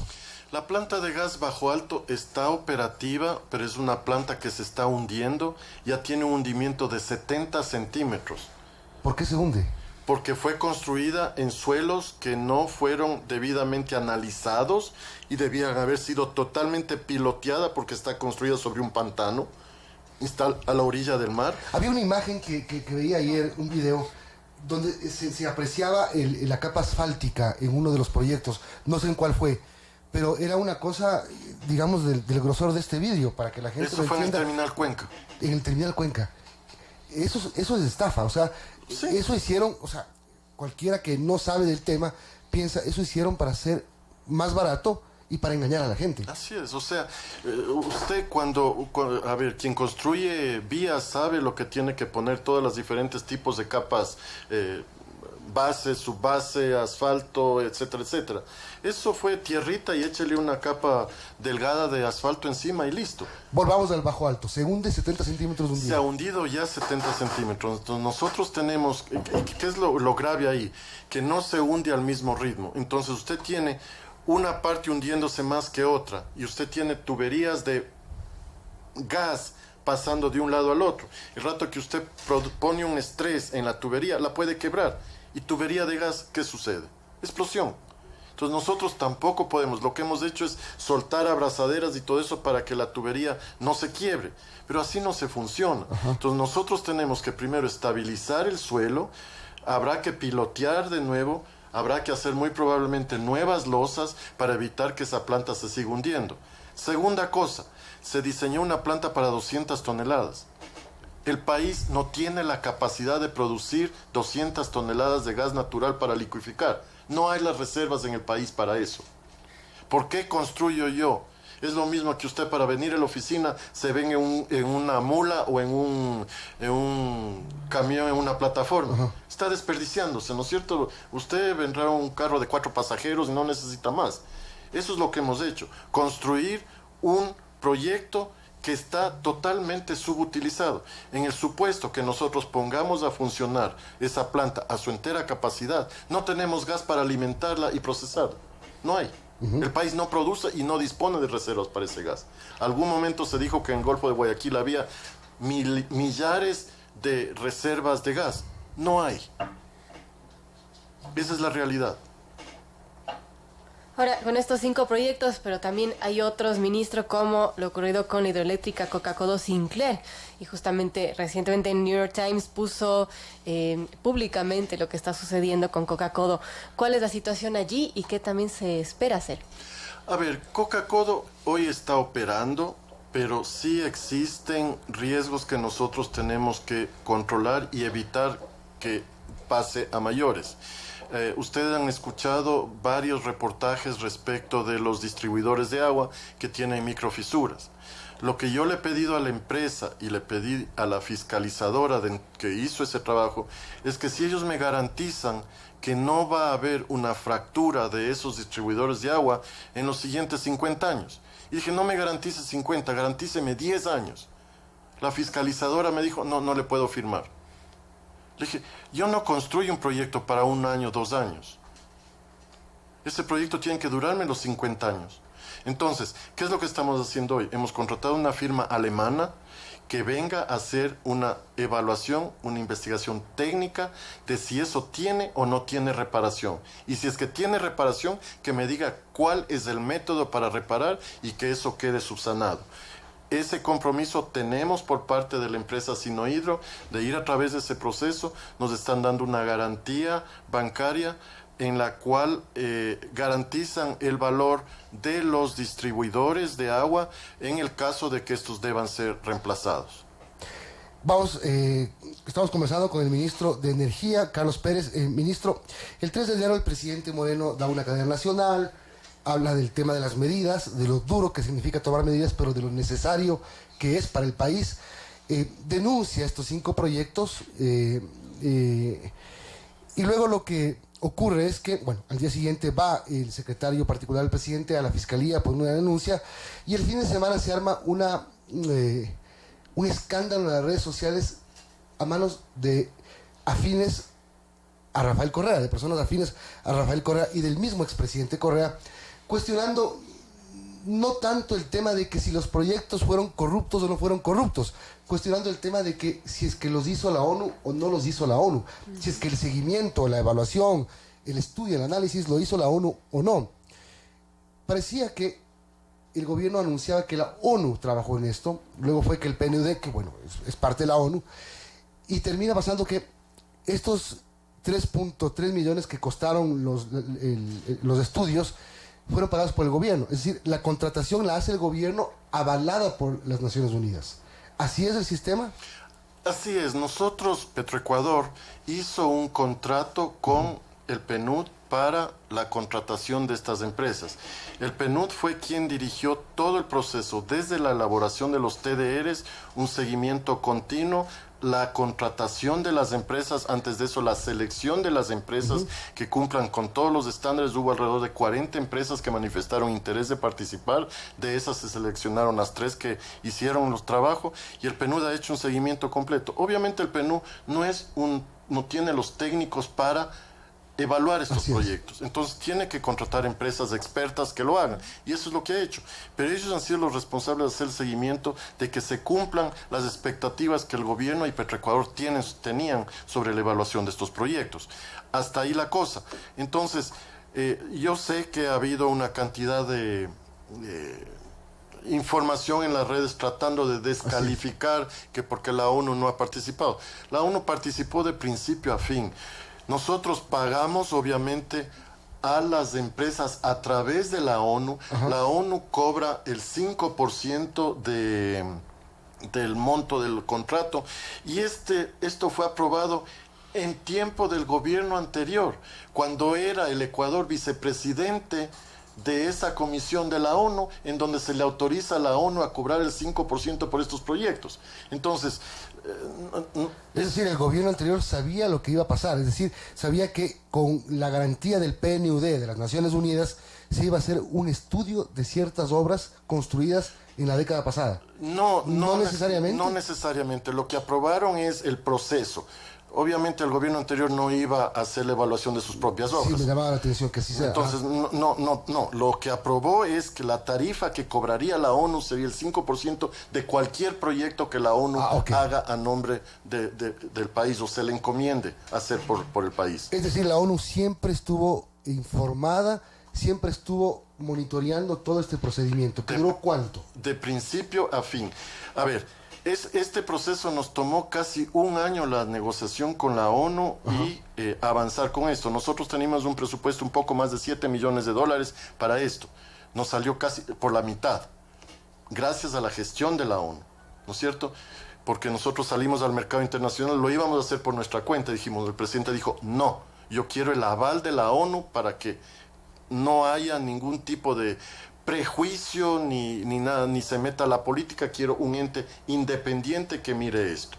Entonces fuimos a través de la ONU y resultado nos ahorramos el 50% de lo que teníamos planificado gastar en la evaluación de estos proyectos. ¿Cuántas empresas fueron contratadas para hacer esta evaluación? 3 empresas fueron contratadas para los 5 proyectos. Hay una empresa que manejó 3 proyectos y otras 2 que manejaron cada uno de los ¿Cuáles proyectos. son estas empresas? ¿De dónde son? A ver, una es de España, una de Inglaterra y otra de Estados Unidos. Entonces, no recuerdo los nombres de memoria, pero eso está en la información que se les entregó a ustedes. Son empresas, una data de 1950, o sea, no son empresas aparecidas y creadas para el efecto el día de ayer. Son empresas con mucha trayectoria que han hecho cientos de proyectos y era parte del requisito de la evaluación, todo eso para tener contratada empresas realmente solventes en cada una de las áreas. Bien, gracias señor ministro por esta aclaración, temas importantes sin duda. Yo quiero preguntarle un tema que lo recordé hace un momento, que usted lo anunció hace algunos meses, el tema del programa de las cocinas de inducción. Para el gobierno dejó de ser un programa estrella, por no decirlo menos. Sí, a ver, nosotros tenemos un compromiso con los industriales que estuvieron fabricando las cocinas y vamos a seguir apoyando el hecho de que se sigan vendiendo esas cocinas. Pero lo que pudimos notar es que no hubo el atractivo por parte de los usuarios para usar esas cocinas. La gente no se acostumbra. Yo en mi casa uso cocina eléctrica desde hace... No sé, en mi casa no tengo nada de gas, absolutamente nada. Ya estoy acostumbrado. ¿Ni la piscina? Ni la piscina, no tengo piscina. En mi casa no hay piscina, como dice la canción. La piscina de en mi casa no hay piscina. No tengo piscina yo en mi casa. Pero, por ejemplo, Galápagos. En Galápagos pegaron las cocinas de inducción. ¿Por qué? Porque es más complicado manejar el gas, la llevada y todo eso. Entonces, el costo del transporte debe ser exactamente, ¿no? Entonces, mucho depende de la sociedad que se acostumbre a este tipo de cosas. Nosotros vamos a seguir vendiendo, no estamos promoviendo, pero sí nos gustaría que se siga comprando. Mantenemos el programa de financiamiento por parte del Ministerio de Energía para las personas que compran y que se pueda deducir de la planilla. Pero lamentablemente no se entendió que en la planilla, cuando dicen mi planilla de electricidad está muy alta, parte del pago de la planilla estaba incluido el costo de la cocina que compraron. Entonces un poco se distorsiona este asunto de compro la cocina, viene mi planilla de electricidad y por ende la electricidad me ha subido. No es así. Entonces ese tipo de cosas yo creo que ha hecho que la ciudadanía no tome con afán este proyecto. Además, al quitar el tema del impuesto del 100% a los consumos especiales para las cocinas, que lo puso el anterior gobierno, un poco ya volvieron a incentivar la compra de cocinas a gas. Así es, o sea, el país está acostumbrado a cocinas de gas y entonces tenemos que mirar a eso. Por eso en el futuro nosotros tenemos que analizar cuál es la mejor manera de cambiar. A ver, estamos analizando, por ejemplo, de cambiar de GLP a gas natural para consumo doméstico, pero no tenemos, entonces habrá que importar ese gas natural que es más barato que el GLP y será una manera de reducir los subsidios de gas. ¿Cómo estamos en el tema del abastecimiento de energía eléctrica? Se inauguró en semanas pasadas del Sintanizagua, en la provincia de Zamora Chinchipe, más megavatios para el Sistema Nacional Interconectado. Estamos bien, ya pasó la época de estiaje y empezamos el invierno, pero en todo caso seguimos vendiendo energía a Colombia. ¿Sigue el negocio bien? Sí, nosotros de este momento otra vez estamos vendiendo a Colombia los meses, hasta el mes de noviembre, donde estaba todavía el estiaje, tuvimos que comprar energía de Colombia, porque nos salía más barato comprar de Colombia que usar generación térmica aquí en el país. Entonces trajimos energía de Colombia. Ahora, con la subida del caudal de agua, sobre todo de la Amazonía, hemos ya vuelto a exportar energía a Colombia. Como usted bien menciona, inauguramos del Citanizagua en el mes de diciembre. El día 17 de enero vamos a inaugurar Minas San Francisco, que es otra hidroeléctrica importante. ¿Cuántos megavatios son? 470. No. Entonces, seguimos avanzando. Ya estamos cerrando con una empresa rusa para reactivar el proyecto Toachi Pilatón, que estuvo votado. Lamentablemente la empresa rusa inicial abandonó el proyecto, se dio por terminado, no terminaron, y estamos contratando con la empresa que vendió los equipos, o sea, la propia que tiene los equipos. Ya hemos llegado a un acuerdo y estamos en los próximos días firmando, y ese proyecto arrancará. A pesar de que se dijo que estaba avanzado en un 95%, cuando yo voy y visito en sitio, resulta que necesito 2 años para terminar el proyecto. Entonces, ese proyecto entrará en producción luego de 2 años de la firma del nuevo contrato. Están otros proyectos en carpeta, como es Cardenillo, que es algo más de 500 megavatios, y posteriormente el proyecto Santiago, que lo estamos redimensionando porque estaba previsto para 3.600 megavatios, pero creemos que no es apropiado, no da la capacidad de agua, y vamos a bajarle a 2.400. Se están terminando los estudios también para licitar ese proyecto. Señor ministro, se analizaron estos 5 proyectos. ¿Está en carpeta analizar más proyectos? Tenemos que seguir. No sé si ustedes vieron hace pocos días en la prensa, Manduriacu está ya siendo analizado, y tenemos que seguir presentando todas estas cosas. Sopladora, tenemos que resolver un problema con la contratista porque se le presentó una multa extremadamente grande que, de ser verdad, se dio a haber terminado el contrato porque excedió el límite previsto para la ley en cuanto a multas, y entonces estamos tratando de resolver eso con la Procuraduría General del Estado. Eso se resolverá, espero yo, en las próximas semanas, y será un problema menos, pero tenemos que ir avanzando y revisando cada uno de los proyectos, cuál es su situación, cómo fueron contratados, si efectivamente fueron bien hechos, no hechos, o sea, hay mucho por hacer. Pues ha tenido un año apagando incendios, señor ministro. ¿Cómo prevé este 2019? A ver, ojalá las cosas mejoren. Una de las cosas que nos preocupa a nosotros de este momento es obviamente el precio del petróleo a nivel internacional, que yo todavía guardo las esperanzas por las medidas que está tomando la OPEP de la reducción de 1.200.000 barriles en este mes de enero, más algo más que Arabia Saudita va a recortar. Ya ustedes han visto que ha empezado a repuntar el precio del petróleo. ¿Cuánto está el petróleo? Ayer estaba en 40, el WTI ayer estaba en 48 y poco. Para nosotros, ya con el... No, el WTI. Le cuento que hace 2 semanas nosotros hicimos una licitación spot y el crudo ecuatoriano se vendió más caro que el WTI, $1 y poco por encima del WTI. Entonces, este momento la demanda del crudo que nosotros tenemos es mayor en las refinerías y por ende nos están dando un premio contra el WTI. Obviamente eso es mercado y depende de las demandas y las necesidades de las refinerías, pero con lo que Venezuela hoy en el momento no está produciendo, Ecuador tiene la oportunidad de poner a mejor precio su crudo. Bien, muchas gracias, ministro. 8:40, Carlos Pérez, ministro de Energía y recursos naturales no renovables. Sí. Un poco difícil, pero... Sí, largo el nombre. Gracias, ministro, y suerte. Muy amable, muchas gracias por la invitación.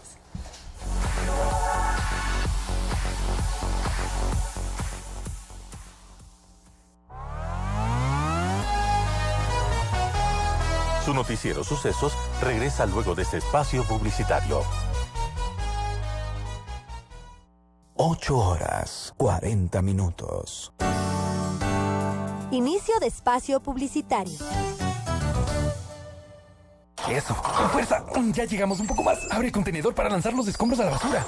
Vecinos, ¿qué creen que están haciendo? Nada, solo estamos botando basura. ¿Basura? Eso no es basura. Ladrillos, concreto, material de construcción son escombros. Y los muebles viejos, colchones y electrodomésticos dañados son tereques. Oye, pana, la Bessie tiene razón. Los escombros y tereques pueden dañar los recolectores. Bessie, ¿acaso usted trabaja en Emaseo? No, vecinos. Yo soy una ciudadana que quiere a Quito. Conozca los lugares de recolección de escombros y tereques en www.emaseo.gov.es/Quito a reciclar. Quito cuenta contigo. Fin de espacio publicitario.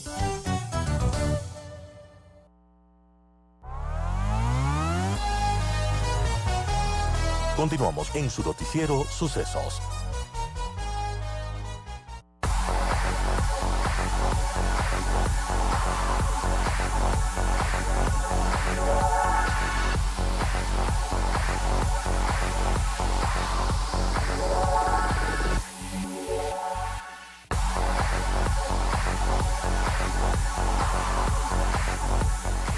Y amigos, continuamos con más y antes un mensaje de Emaseo. La recolección de la basura es tarea de todos. Respetemos los horarios.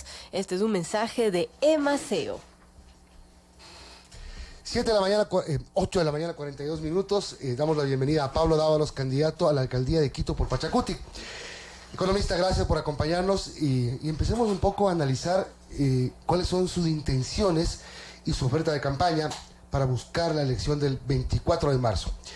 Lo primero que me llamó la atención, usted en su plan habla de la creación de un banco de desarrollo local a través de cooperación internacional que permita generar líneas de crédito con bajas tasas de interés. Seguramente esto para fomentar el emprendimiento y el negocio en la ciudadanía quiteña. Buenos días.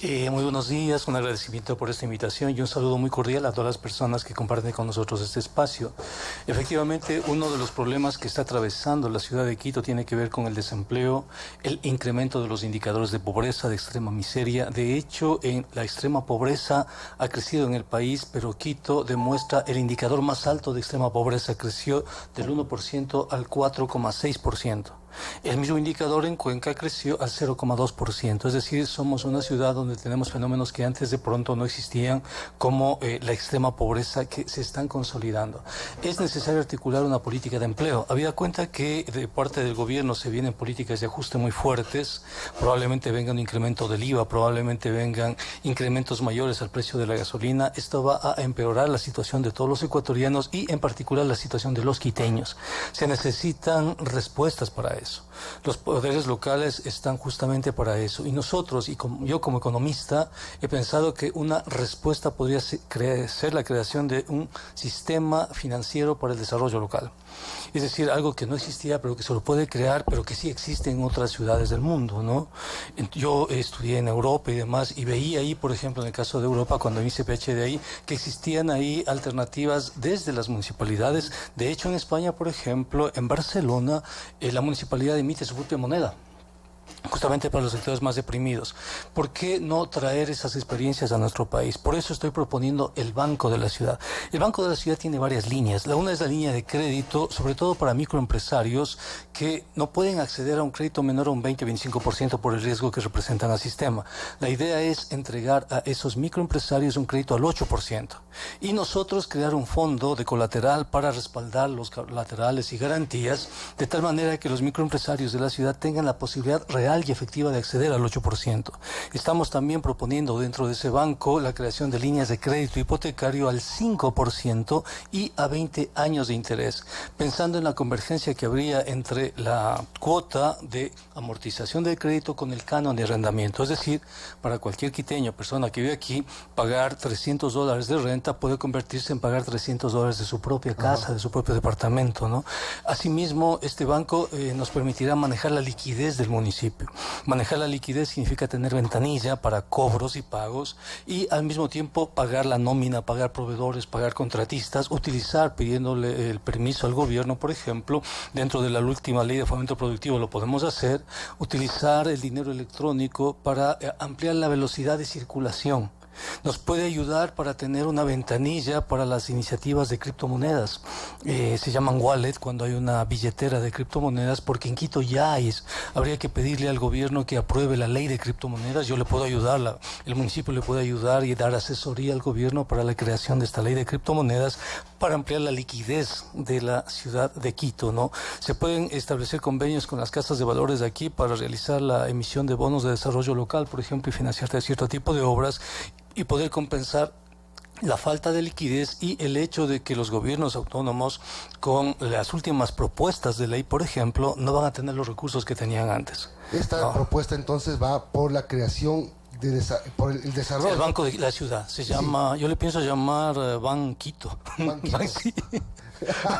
Se puede prestar para otra interpretación, el Banquito. Claro, donde te sientas. Pero para... buen nombre creativo, ¿ah? Sí, o sea, la ciudad necesita ideas de ese estilo, la ciudad necesita propuestas. Tenemos problemas, nadie duda de los problemas que tenemos, pero creo que ya es hora de pasar la página de los problemas y empezar a darle a la ciudad soluciones concretas. Soy economista, me manejo en el ámbito económico y sé que una propuesta como esta es posible, es factible, es viable, ¿no? ¿Cómo se lo puede crear? Me gustaría mucho que el sistema político nos ayude, por ejemplo, y lo creemos como propuesta de ley. ¿Y de dónde vendrían los recursos? Y en ese sentido, por ejemplo, el municipio de Quito tiene una cartera vencida importante. El municipio de Quito no se acogió a la última ley de remisión, por ejemplo, y tiene una cartera de más de 400 millones, cartera vencida. La idea es negociar esa cartera vencida y los recursos de esa negociación de la cartera vencida alimenten la creación de este banquito. También la idea es ubicar fuentes de financiamiento, sobre todo de banca multilateral y que auspicia proyectos de desarrollo local, por ejemplo, a tasas de interés muy bajas o créditos no reembolsables, ubicarlos para generar líneas de crédito. Además, la idea también es articular al sistema de cooperativas de la ciudad, que sea un banco potente dentro de lo que es la economía popular y solidaria, y financiar desde proyectos innovativos que tienen que ver con la transición a las tecnologías de la cuarta revolución tecnológica, el Internet de las cosas, inteligencia artificial, etcétera, la creación de empresas en ese sentido. Por ejemplo, yo estaba pensando en que podríamos migrar el registro de la propiedad o el PUOS, que es el plan de uso y ordenamiento del suelo, a lo que sería 3D e inteligencia artificial. Imagínate lo que sería tener un plan de uso y ordenamiento del suelo en 3 dimensiones, en 3D, para tener la capacidad incluso de proyectar la ciudad. Con inteligencia artificial tú puedes hacerle eso. Pero ¿qué empresa te hace aquí esa migración, si tú quieres, o el registro de la propiedad a blockchain, por ejemplo, ¿no? Entonces, para tener los creativos, para tener la masa crítica, necesitamos preparar a nuestros jóvenes, sobre todo en este tipo de tecnologías, y prepararlos, y después que esos jóvenes constituyan este tipo de empresas en inteligencia artificial, en blockchain, en tratamientos de bases de datos, etcétera, porque Quito tiene que prepararse a la transición, pues la transición tecnológica, ¿no? Y te comento, yo he revisado los planes, mi equipo ha revisado, yo también he revisado los planes de los otros candidatos, y necesitamos ponerle a Quito en ese rumbo, y somos los únicos. O sea, de verdad, somos los únicos que estamos hablando de blockchain, inteligencia artificial, Internet de las cosas, financiamiento al desarrollo local. Tú puedes hacer todas las entrevistas, hay 18 candidatos, y o sea, vas a constatar que efectivamente Pablo Dávalos, porque soy profesor universitario, porque me he formado en el extranjero, o sea, tengo la posibilidad de darle eso a la ciudad, darle alternativas viables, factibles, posibles de financiamiento, de ubicar nuevas formas de empresas, ¿no? Son las... siempre me pido, pero por favor. 8:49, Milton.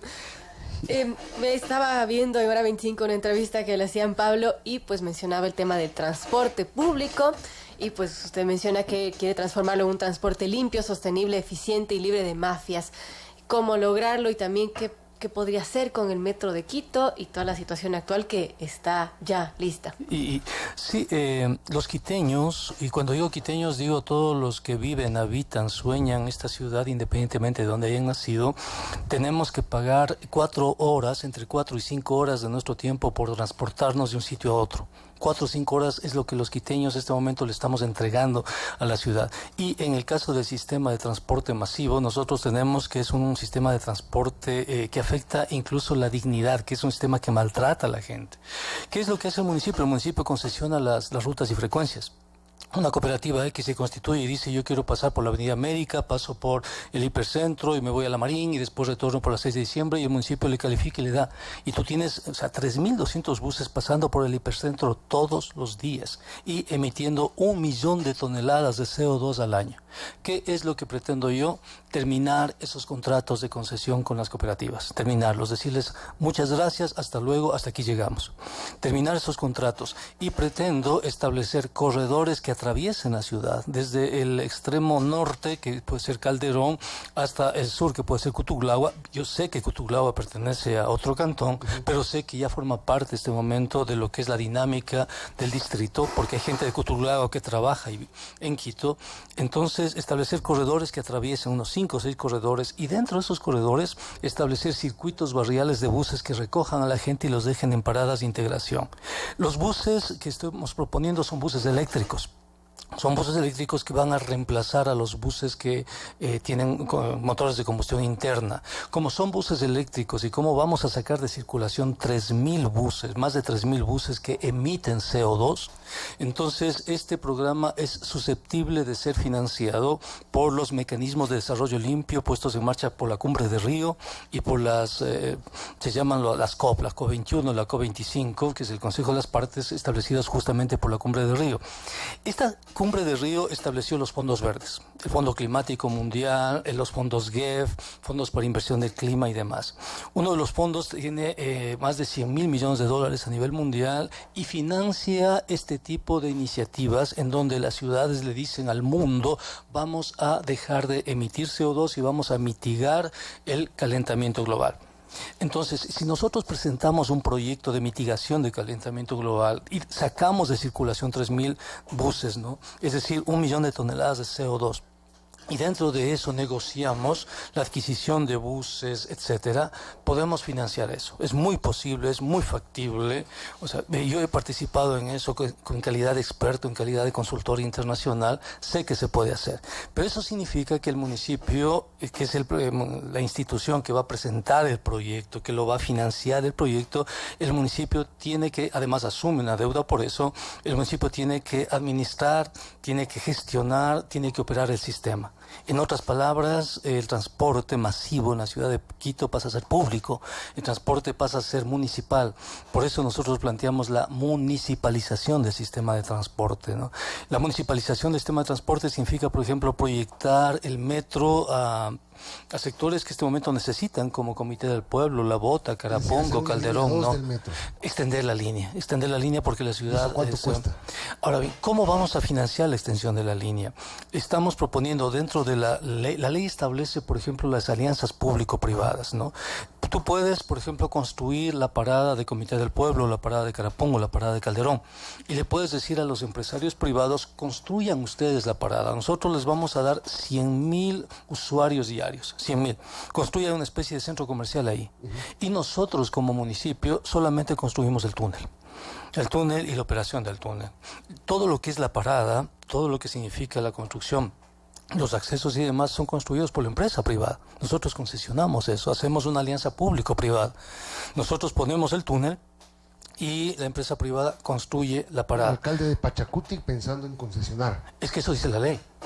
La ley dice eso. Pero y no tú puedes. Tecnología. No tienes que darle solución a la gente. Mira, la gente de Carapongo tiene que utilizar los taxirrutas y tiene que pagar casi $1 a veces para llegar a su casa. Esa gente necesita. Así es. ¿Qué hacer con los taxistas, con los Uber, Cabify, etcétera? Mira, las plataformas no puedes prohibirlas, porque si prohíbes Uber tendrías que prohibir WhatsApp. Tendrías que prohibir Facebook, las plataformas no hay cómo. Creo que lo que podemos hacer con los taxistas... La plataforma no, pero el negocio sí.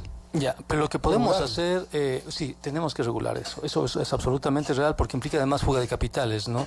Pero lo que yo sí que me gustaría es proponerles a los taxistas, por ejemplo, dentro de lo que sería el banco de la ciudad, una línea de crédito para que los taxistas reemplacen esas unidades por unidades eléctricas, por autos eléctricos. Y que además generen plataformas que le permitan a la ciudadanía un sistema de eficiencia, de mucha eficiencia, amigable con convivial y que además que sea accesible en términos económicos, ¿no? Que sea barato para la gente, porque si nosotros vamos logrando reemplazar estos autos de gasolina por autos eléctricos, primero que vamos a atenuar asimismo la contaminación en la ciudad, el ruido que producen los autos. Segundo, establecemos plataformas, le vamos a dar confianza al usuario en lo que significa trato, seguridad, etcétera, rapidez del servicio. Entonces habría que hacer una visión, si tú quieres, integral e integrada a lo que significa el transporte, en este caso los taxis. Los taxis tienen que integrarse a todo lo que es toda la municipalización del transporte, por ejemplo, de una forma coherente, armónica. Igual el peatón, igual los taxis particulares, los autos particulares, de tal manera que tengamos un sistema de movilidad para la ciudad que sea muy coherente, que sea muy accesible y que no le implique sobre todo una desarticulación del espacio, ¿no? Eso consta en nuestro plan. Nosotros tenemos, nuestro plan es público, lo puede la ciudadanía revisar. Lo puede ver cuando quiera. Yo lo tengo puesto en mi blog, por ejemplo. Mi blog es pablodavalos.blogspot.com, ¿no? Lo puede ver cuando quiera. ¿Cuál es el blog? Pablo-davalos.blogspot.com. Tú lo puedes poner en Google, blog Pablo Dávalos, y te sale inmediatamente, ¿no? Está ahí, es largo para leer, pero en todo caso la ciudadanía está ahí. ¿Cómo tener opción de ganar la elección entre una dispersión tan alta de candidatos y de visiones? Haciendo esto, diciéndole a la ciudad de Quito, miren, estas son las propuestas. Haciendo exactamente lo que están haciendo periodistas muy responsables que dicen, ya, conversemos de propuestas. ¿Qué le vas a proponer a la ciudad? ¿Cuáles son tus alternativas frente a los problemas que tiene la ciudad? Que la ciudadanía sepa que hay propuestas. Tienes el banco de la ciudad, en mi caso, tienes la municipalización del sistema de transporte, en mi caso, tienes el programa Basura Cero, en mi caso, tienes el programa de capacitación en tecnologías del siglo XXI para los jóvenes, tienes el programa Quito Nocturno, por ejemplo, es decir, y que la ciudadanía contraste, que la ciudadanía tenga información, para con esa información la ciudadanía ejerza su derecho al voto, para que la ciudadanía vote por propuestas, para que la ciudadanía diga, sí, por aquí nos vamos. Puede ser que al principio esas propuestas parezcan demagógicas y realizables, y es por el momento en el que estamos. Estamos en un momento de atomización, estamos en un momento de dispersión, de fragmentación del sistema político, estamos perdiendo confianza en la política. Vemos que hay corrupción del lado de los exfuncionarios, por ejemplo, la cuestión de los diezmos, pero ahora aparecen, los que antes criticaban los diezmos aparecen inscritos en la misma dinámica, si tú quieres. Eso le quita confianza a la gente, ¿no? Le quita la capacidad de soñar. ¿Qué es lo que nosotros estamos proponiéndole a la ciudad de Quito? Recuperar esa capacidad de soñar, decirle sí podemos hacer eso. Puede ser que municipalizar el transporte sea una tarea muy, muy amplia, puede ser que extender el metro sea una cosa muy amplia, pero claro que se puede hacer. Se pueden buscar los financiamientos, se pueden emitir bonos de desarrollo local, qué sé yo, a 10 años, y con los recursos que nos deja el mismo sistema establecer un fideicomiso para pagar esos bonos, y está financiado el metro, por ejemplo. O sea, hay mecanismos, hay posibilidades. Lo que la gente ha perdido es esa capacidad de soñar, y te dicen, no, es que eso es irrealizable, eso es utópico y demás, y es por el momento que estamos viviendo. Hay que decirle a la gente que sí podemos hacer eso, que sí se puede crear un banco de la ciudad, por supuesto que se puede crear, y los bancos siempre son buen negocio, que hay un capital ahí que no está siendo utilizado en la cartera vencida, que puede ir al banco y financiar créditos para la gente, financiar créditos para que la gente se compre su casa. O sea, sí hay cómo, ¿no? Sí se pueden realizar esas iniciativas. ¿Qué se necesita? Eso, se necesita soñar, creer en uno mismo. La ciudad tiene que volver a creer en sí misma. Podemos resolver estos problemas. Es cierto que estamos mal, pero también es cierto que podemos recuperarnos como ciudad, podemos recuperar esa luz que significó Quito, ¿no?